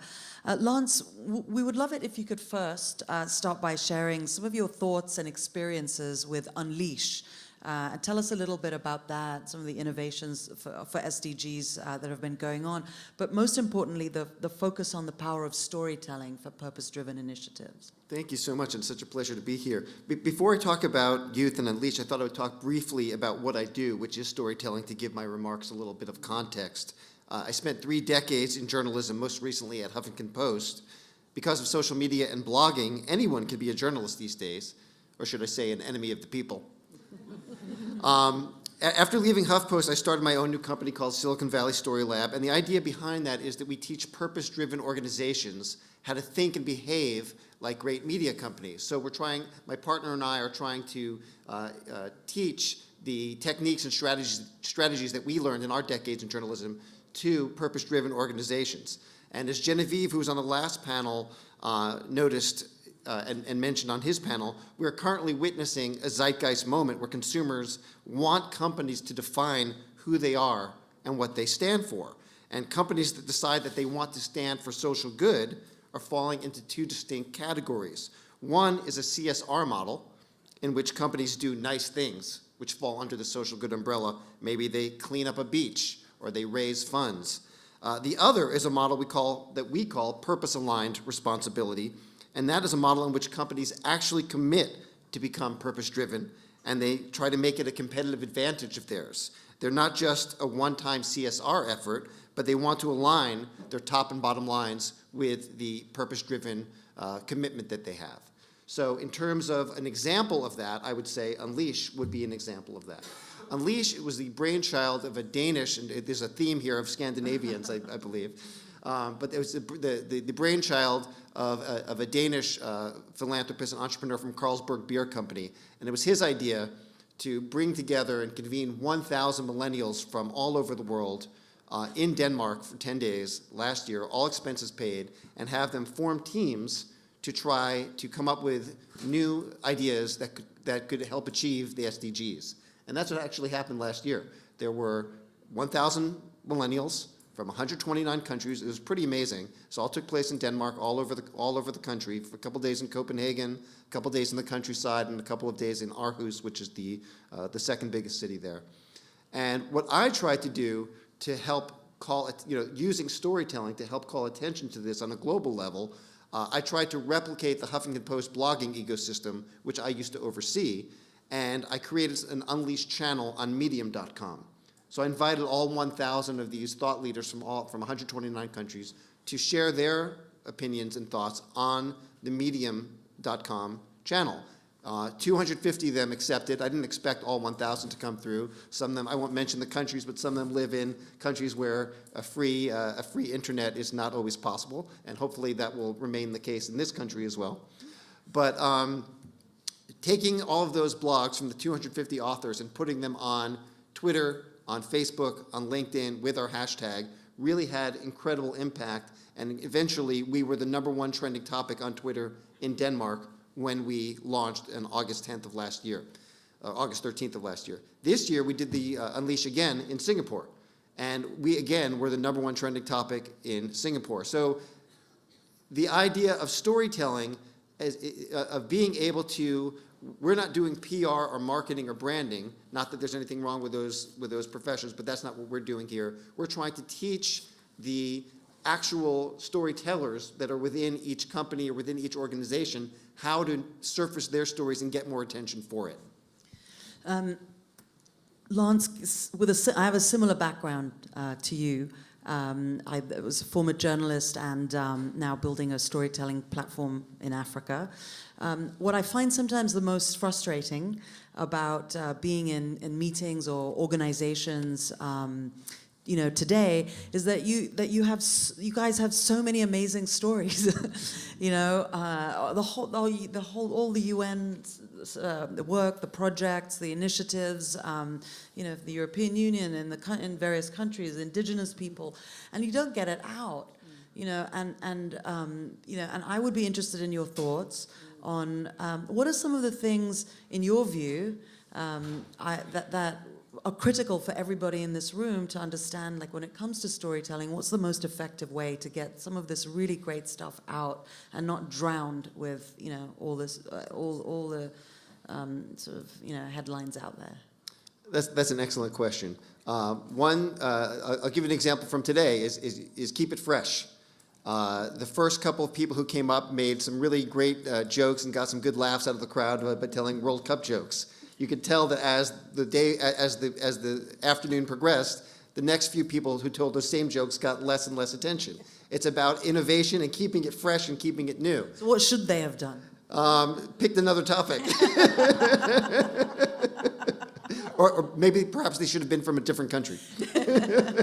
But you always want to keep it fresh, you always want to keep it new, or you can make fun of the fact that you're making, you can call attention to the World Cup jokes by saying, I'm not going to do a World Cup joke, or something like that. You can try to turn it on its head. The other thing, I mean, that's just, I'm just trying to give you an example from today. One thing that I really recommend using is the editorial calendar. There are let me suggest 4 bullet points that could be really useful for storytelling, because all of you have great stories, and all of them are worth hearing, but it's how you frame them and present them and get attention that can be most useful to you. So one is using an editorial calendar. And in fact, the 4 bullet points all come from an editorial calendar. Let's start with landmark anniversaries. This year is 2018. 100 years ago was the end of World War I. So this is the 100th anniversary of the end of World War I. That's what I call a landmark anniversary. It's the 350th anniversary of New Orleans. It's the 50th anniversary of the assassination of Martin Luther King. There are opportunities here to call attention to, we could look at racism through the prism of this being the 50th anniversary of that momentous and horrible day. It's also the 100th anniversary of a joyful day, which is the end of World War I. You can take your content when applicable, not always, but when applicable, and try to put it through the prism of a landmark anniversary. The second would be a tentpole event, such as this event. This event has a hashtag. Use this event to get your content out, and use the hashtag for this event. Davos, UN Week, South by Southwest. These are tentpole events. The Oscars, the Super Bowl. It's not always going to be applicable, but if you can make a joke out of the Helsinki summit, there are opportunities to use humor to access some of these tentpole events. A third would be social awareness days. Obviously, there are many of these on the UN calendar, but there's World AIDS Day on December 1st. There's World Water Day. There's Earth Day. There are any number of these very worthy and very important events, and you can tie all of your green content to these amazing social awareness days. And the fourth would be breaking news. Again, there's the Helsinki Summit, there was the World Cup, there's any number of ways to, you can tell a France-Croatia story that has nothing to do with the World Cup, but use that to get eyeballs to tell your story better. So those are 4 tips that I would just offer off the cuff. And I think that those are excellent, and I would offer a 5th, and then I won't insert myself into this. And which is also, I find that, and I don't know if you agree, but stories that have a central character that demonstrate transformation is always a good way to tell a large story through the experience of an individual. But when you think about storytelling specifically when it comes to the green economy, the environment, from what you've heard everybody say in the room, how would you frame it up? To be more interesting and less traditional, and different images. How would you do it? There's so many approaches, and the 4 that I just mentioned are just 4 different ways to do it. But I'll try to play off of the 5th that you just mentioned, using an individual story, a transformational story. One of the talents at Unleash, and there's just incredible stories from these talents. I met last year in Denmark. There was a fellow from Burundi who's a refugee living in a refugee camp in Kenya. He graduated from U.S. college by MOOC, and now he's designing MOOCs for refugees. I was sharing some of these stories last night with some of the UN colleagues that are here. There was a woman who participated last year who was from New York. She's a fashion designer, and she was born with cystic fibrosis, and she is designing hospital gowns with dignity for patients who spend inordinate amount of time in treatment facilities. So these are beautiful stories, beautiful people. And on a green level, I mean, the Unleash umbrella kind of covered all the SDGs. And some of them, I kind of think of all the SDGs as green territory, even if they're not green-centric, like climate-oriented. I find gender equality, and I find education, and I find health, to me, fall under the green umbrella, even though they may not to other people in this room.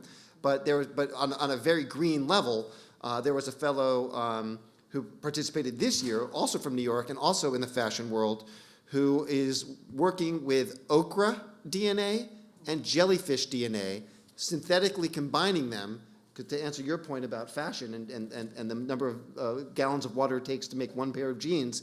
He's working with synthetic fabric from okra and jellyfish DNA that after 50 years at the bottom of the ocean will dissolve.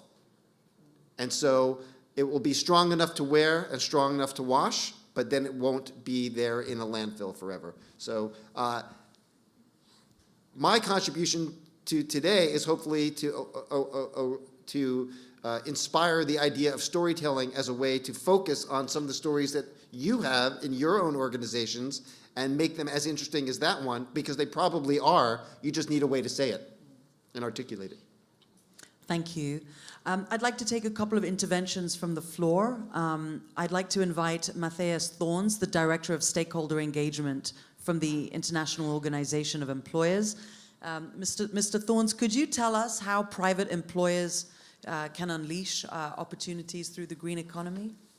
Thank you, of course. And let me do actually 3 points to this. First of all, of course, consumers are a driver for change, and we heard this the whole afternoon. That is nothing new, actually, and quite old. But when focusing on the Generation Z and when focusing on millennials, what makes a difference is the access to information, the point to have the access to the stories. And that is important, the affinity to social media when it comes to Generation Z. Already today, if there is an incident at the one end of the world, it can quickly have global impact or impact on the other side of the world through social media, being it good or being it bad impact. And this, of course, will increase, particularly as we have heard just from the colleague on the panel, because companies more and more need to engage in order to tell their story. The second point is with regard to that the Generation Z are not only consumers, but they will be also the future workforce.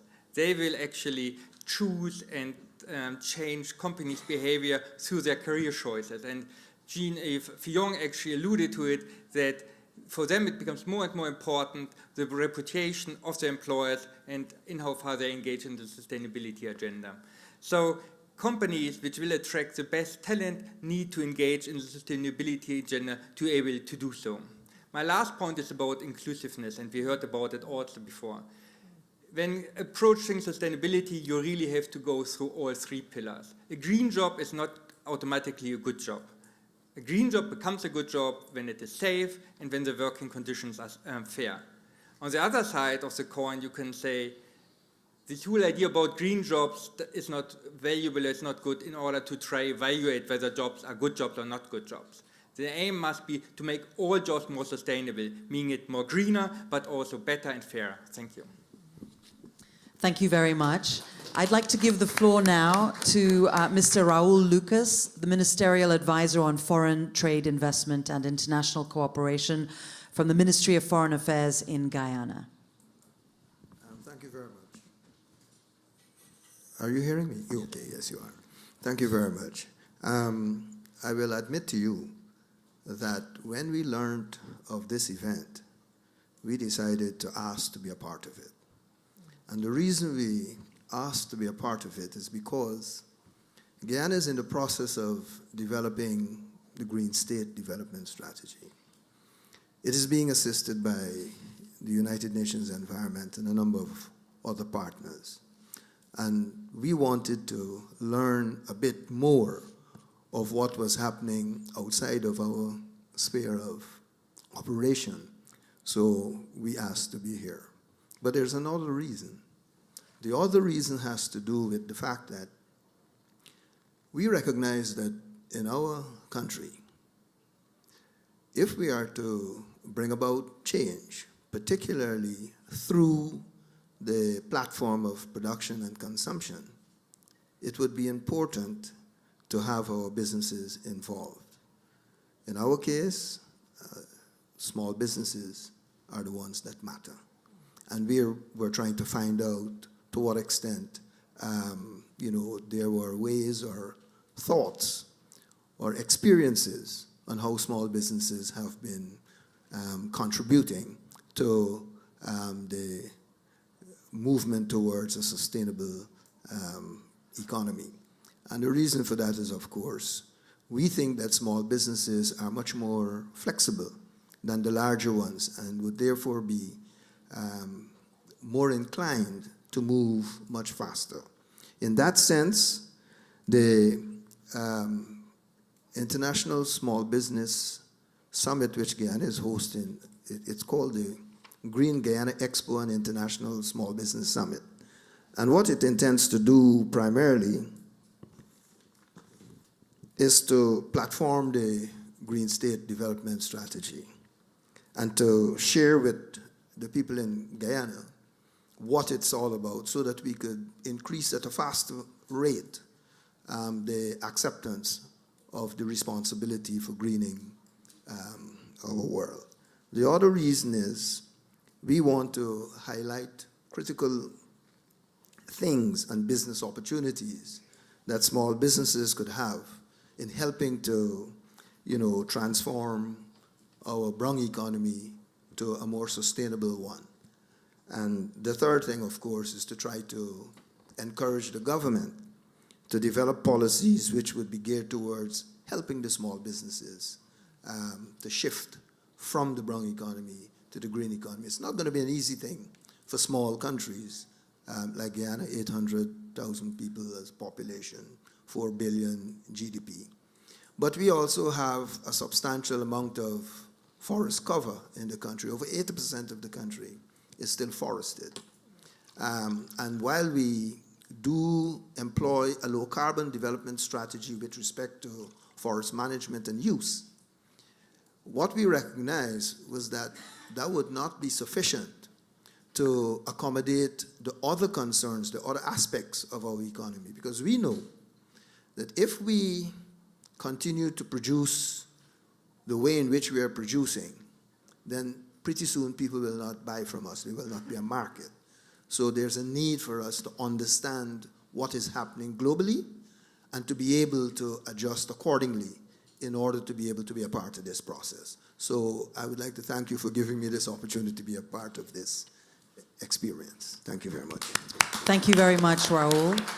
Please join me in thanking all of the speakers now on our panel, and as well as the contributions from the floor, with another round of applause for our excellent panel. Thank you very much. Thank you. Thank you. Time now for our final panel. It's a final session, so hang in there. We want to explore the question, where to now, and go over some of the next steps and listen to the concluding remarks.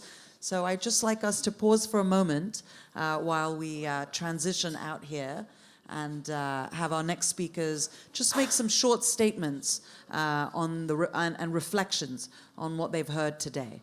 So we'll just be one moment. Thank you.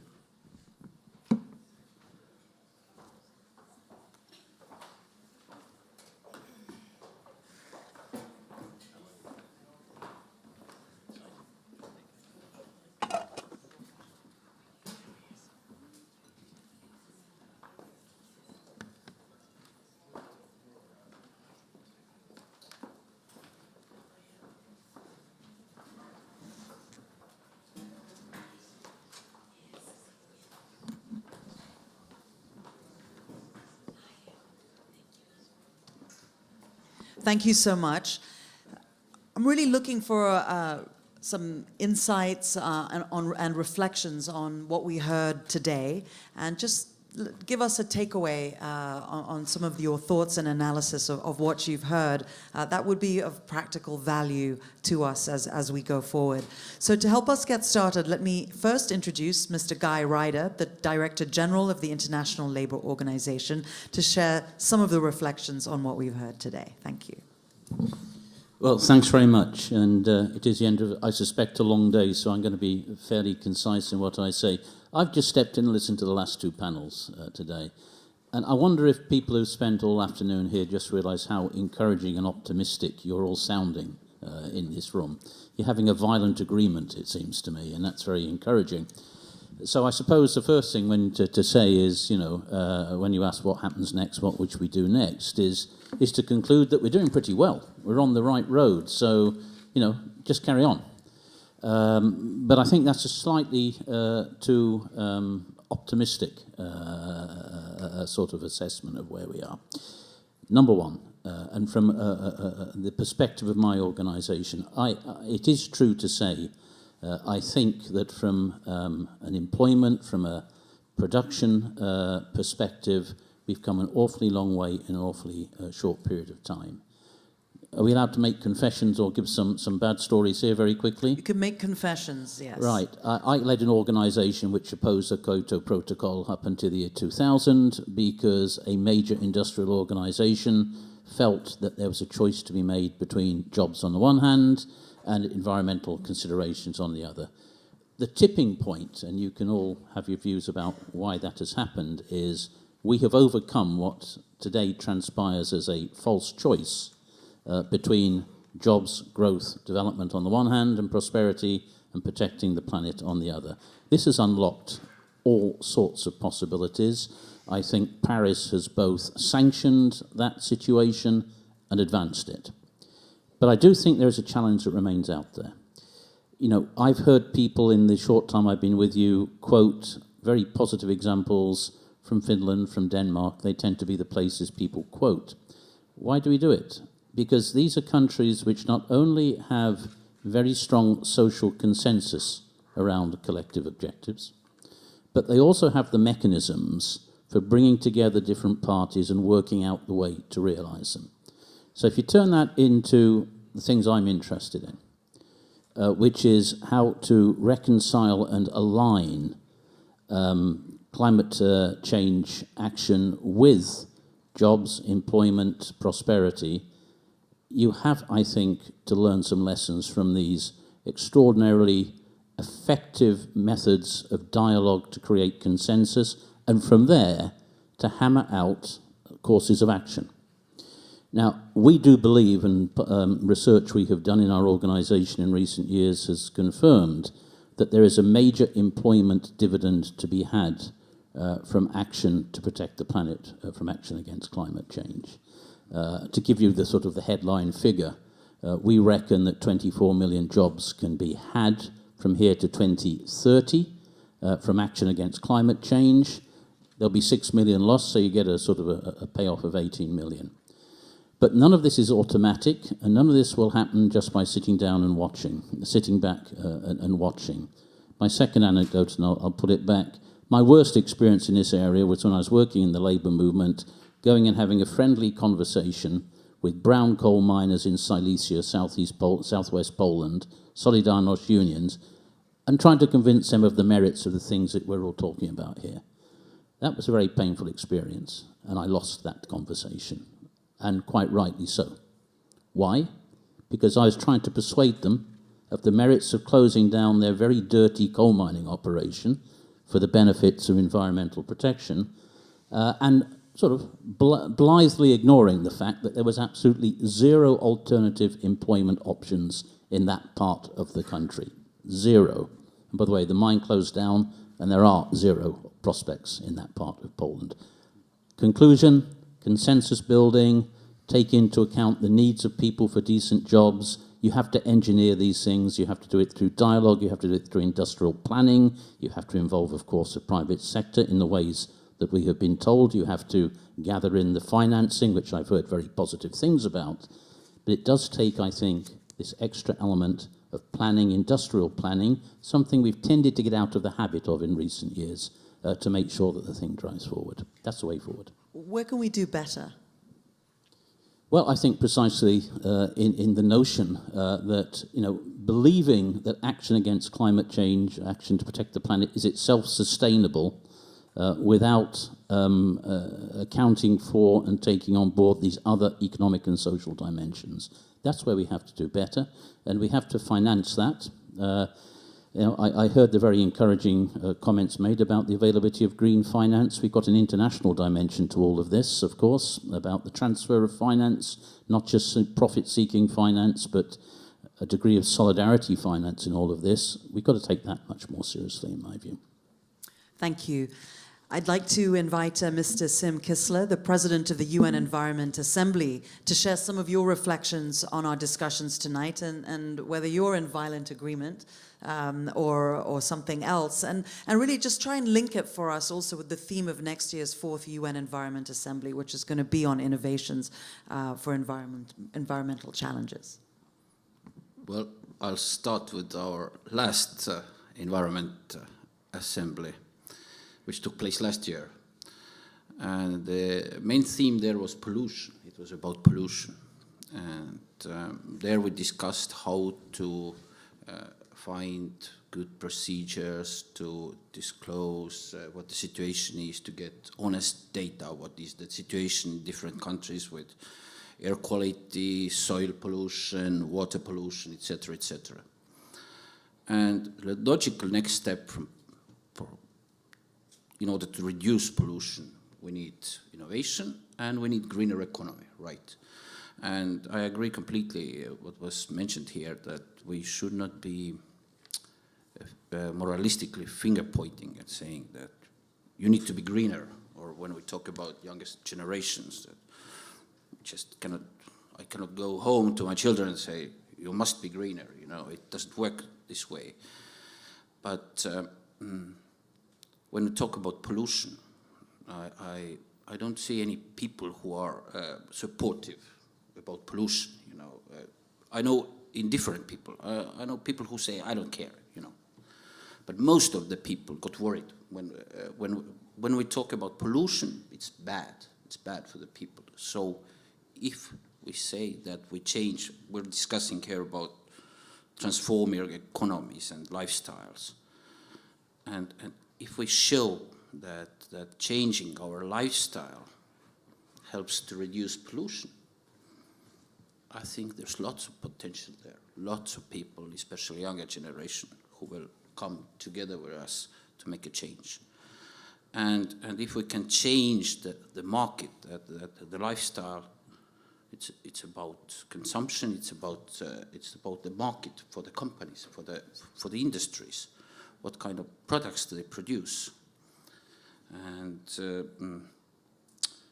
the market is there. We know there's potential there. People are ready to buy products which are greener in the process of production, or processing waste in this production. But the thing is, we cannot compare different producers.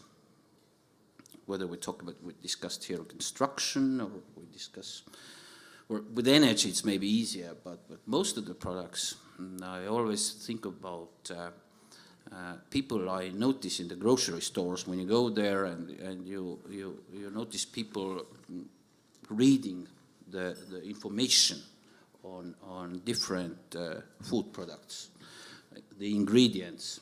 There are more and more people who are very attentive to this. But when I go to furniture store and I want to buy a chair for myself, for a table, how could I tell which piece of furniture is greener? There is no information on this, no way to determine. But if we could supply this information or make it obligatory to find it on some internet page somewhere, then we can tell, and then those producers get competitive advantage. And when we talk about transforming the economy, it's, often we discuss about very complicated problems, like you rightfully brought the issue of coal miners, but maybe really we don't have a solution for them today.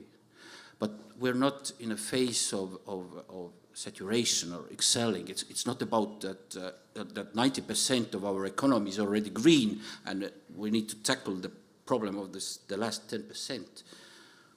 I cannot think of any industry where our green share is bigger than 50%. It's less than half everywhere. So today it's about scaling up. And there's so much potential. And if we talk about financing also, one thing is about values and ratings, which was discussed here, but another thing is money goes where there is more potential. And if we see that there is potential, there will be money also. So today, in many industries, it's still like startups. It's still the beginning. So in this sense, I'm much more optimistic. I think it will be much easier once we can, and it was discussed here also, that we need disclosure, we need transparency, we need data, which we can monitor, and then we can compare different businesses, different companies, different industries, and there is enough people out there to make already today responsible choices once they have the information available. Thank you very much. I'd like to introduce Mr. Nikhil Seth, the Executive Director of the UN Institute for Training and Research, UNITAR, to say a few words about what you've heard today, and also through the lens of your own expertise of training and research. Thank you, Zain. It's tough to be the penultimate speaker, but Minister Edna is going to have an even tougher job. But let me say this, that I've been in and around the concept of sustainable development for almost 3 decades. Most of my working life in the UN has been in and around this, starting in 1992 with the first Earth Summit. And each time we have a discussion, the rich discussion of the type we've had today, it always strikes me that there's so much to inspire, there's so much to learn, there's so much knowledge. But are we reaching enough people?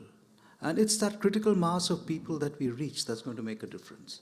Are we able, for example, to influence academia enough to have this kind of integrated thinking? Are we reaching school children the way we need to reach them? Are we reaching public policy officials the way we reach them? Of course, awareness is there among the people who lead organizations, who are involved in UN discussions. I see in this crowd many people I've known over these years, and we've talked to each other about these things very often. But are we penetrating the minds of the decision makers who we need to penetrate? Have we got to the business sector as deeply as we need to do? And what is this bridge between the beautiful platforms we establish in the UN and action which makes a difference in the lives of people we've set out to help, particularly the most distressed in these 92 most distressed countries. That is half the membership of the United Nations. What are we doing to translate our vision, the beautiful platforms we've established? And here's where my organization comes in, training. And I feel this inspiration, education, thought changes is the toughest part of our business. Human beings, we are all products of habit. We all go in the morning, we switch on the computer, and we more or less continue to do the things that the way we've been doing them for long periods of time. How do we change that? How do we get attitudinal and behavioral shifts?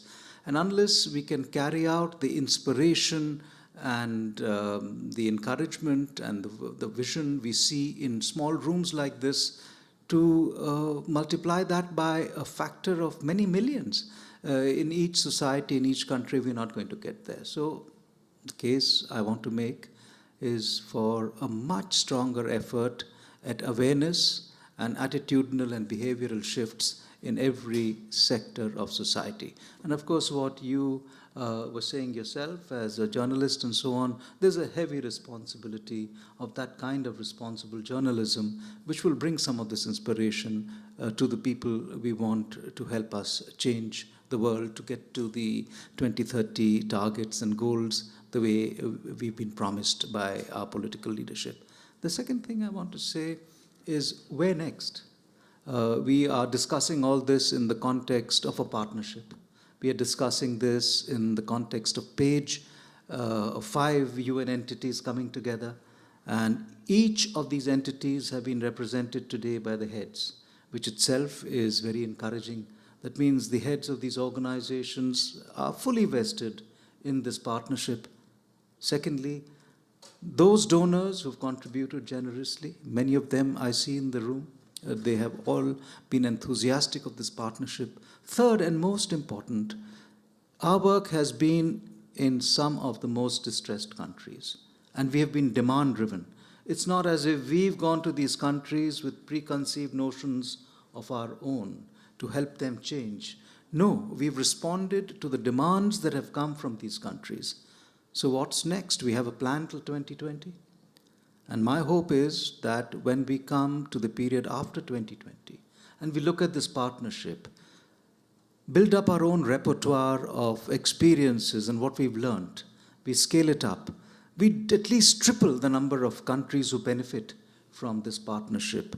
We encourage donors to see this model working. They've complained in the past that the UN doesn't get its act together, that UN system entities are always squabbling about resources, but we've had no squabble of resources. We've had fair sharing of resources. We've responded to needs of the countries. We've been demand-driven.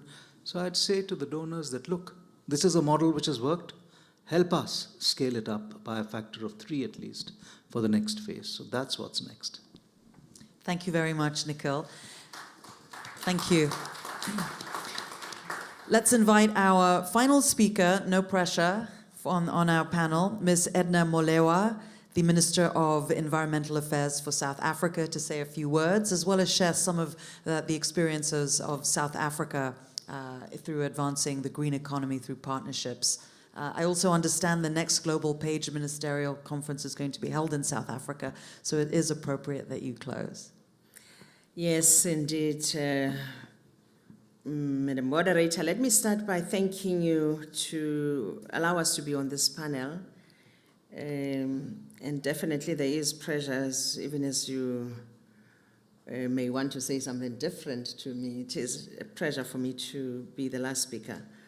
But I stand on the shoulders of those who have been on this podium before, and indeed want to say this initiative, rather sustainable development, much as it has been said, that we have come a long way with the notion and the policies of sustainable development.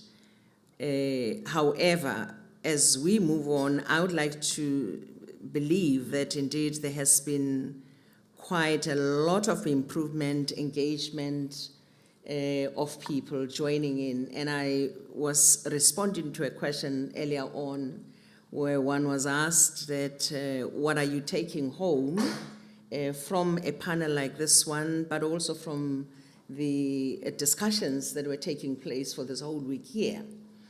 I do think that it is important just to reflect a bit on the past. A few years ago, when we were approached, Germany's here, UNEP structures, all the other 5 organizations in South Africa, to join the green economy in particular. We were at UNEP, I remember, and we really had to struggle first to understand, and listening to some of the colleagues were saying, hey, this green economy issue, how are we going to navigate this and around this whole thing? And people were a bit skeptical, I must say, including us. What's happening today, I think there's more and more of us who are practically implementing programs, not just thinking about it, but practically implementing programs. What has happened is that in our case in South Africa, we've ensured first that in a practical sense, we put measures to plan the green economy initiatives, embodied all those of our plans in greening our economy in the National Strategy for Sustainable Development and Action Plan. We've also put that in the New Growth Path, as well as in the Industrial Policy Action Plan that we have developed as a country, and also in the Integrated Urban Development Framework, in the Water Strategy that's integrated, also in the Integrated Resource Plan, that's and as well as the Energy Plan. The objective being to ensure that, because every planning that we do, we work on together with all our stakeholders, partners, civil society, and business, so that everybody becomes part and parcel of this. And I must tell you that this is actually something that has led South Africa to becoming as successful as we are right now on some of the programs.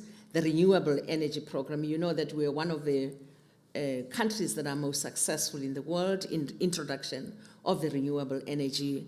And the aim is to have 42% of production of our energy coming from the renewables, and ensuring that we move away from coal-based, not completely away, obviously, but introduction of new technologies.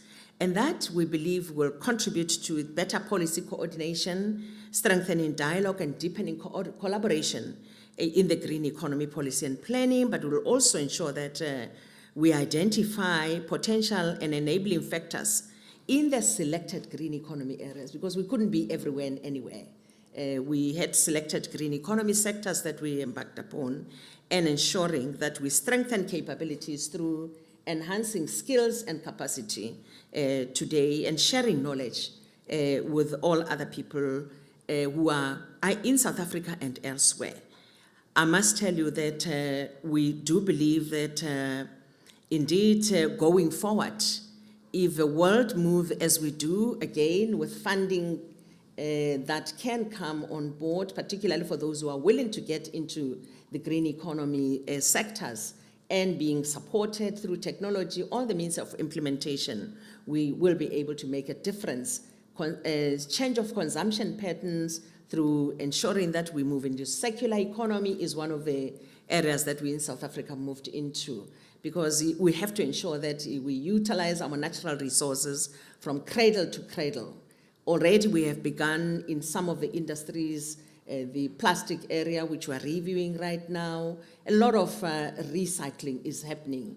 Production of energy from waste is already happening, and we are reusing our natural resources. So I think that we are very confident that from sessions of this nature, from collaboration, from working together, from learning, through learning from one another, we can ensure that this movement grows worldwide, and indeed we become successful.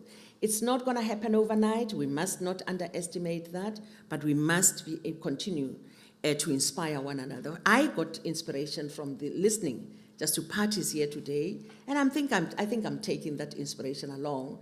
As we meet in South Africa, it'll be in January, no longer in September. Unfortunately, your calendar is always full. People who are in this room, you have informed us that you are not able to be there in September because we've got to be elsewhere. So first or second week of January, early January, somewhere there, would expect to have you in South Africa come and inspire most of our people on the continent by being there. And of course, at UNEP as well, be there. We will certainly be increasing and growing this movement of our people around greening our economies and sustainable development. Thank you very much. Thank you very much, Minister.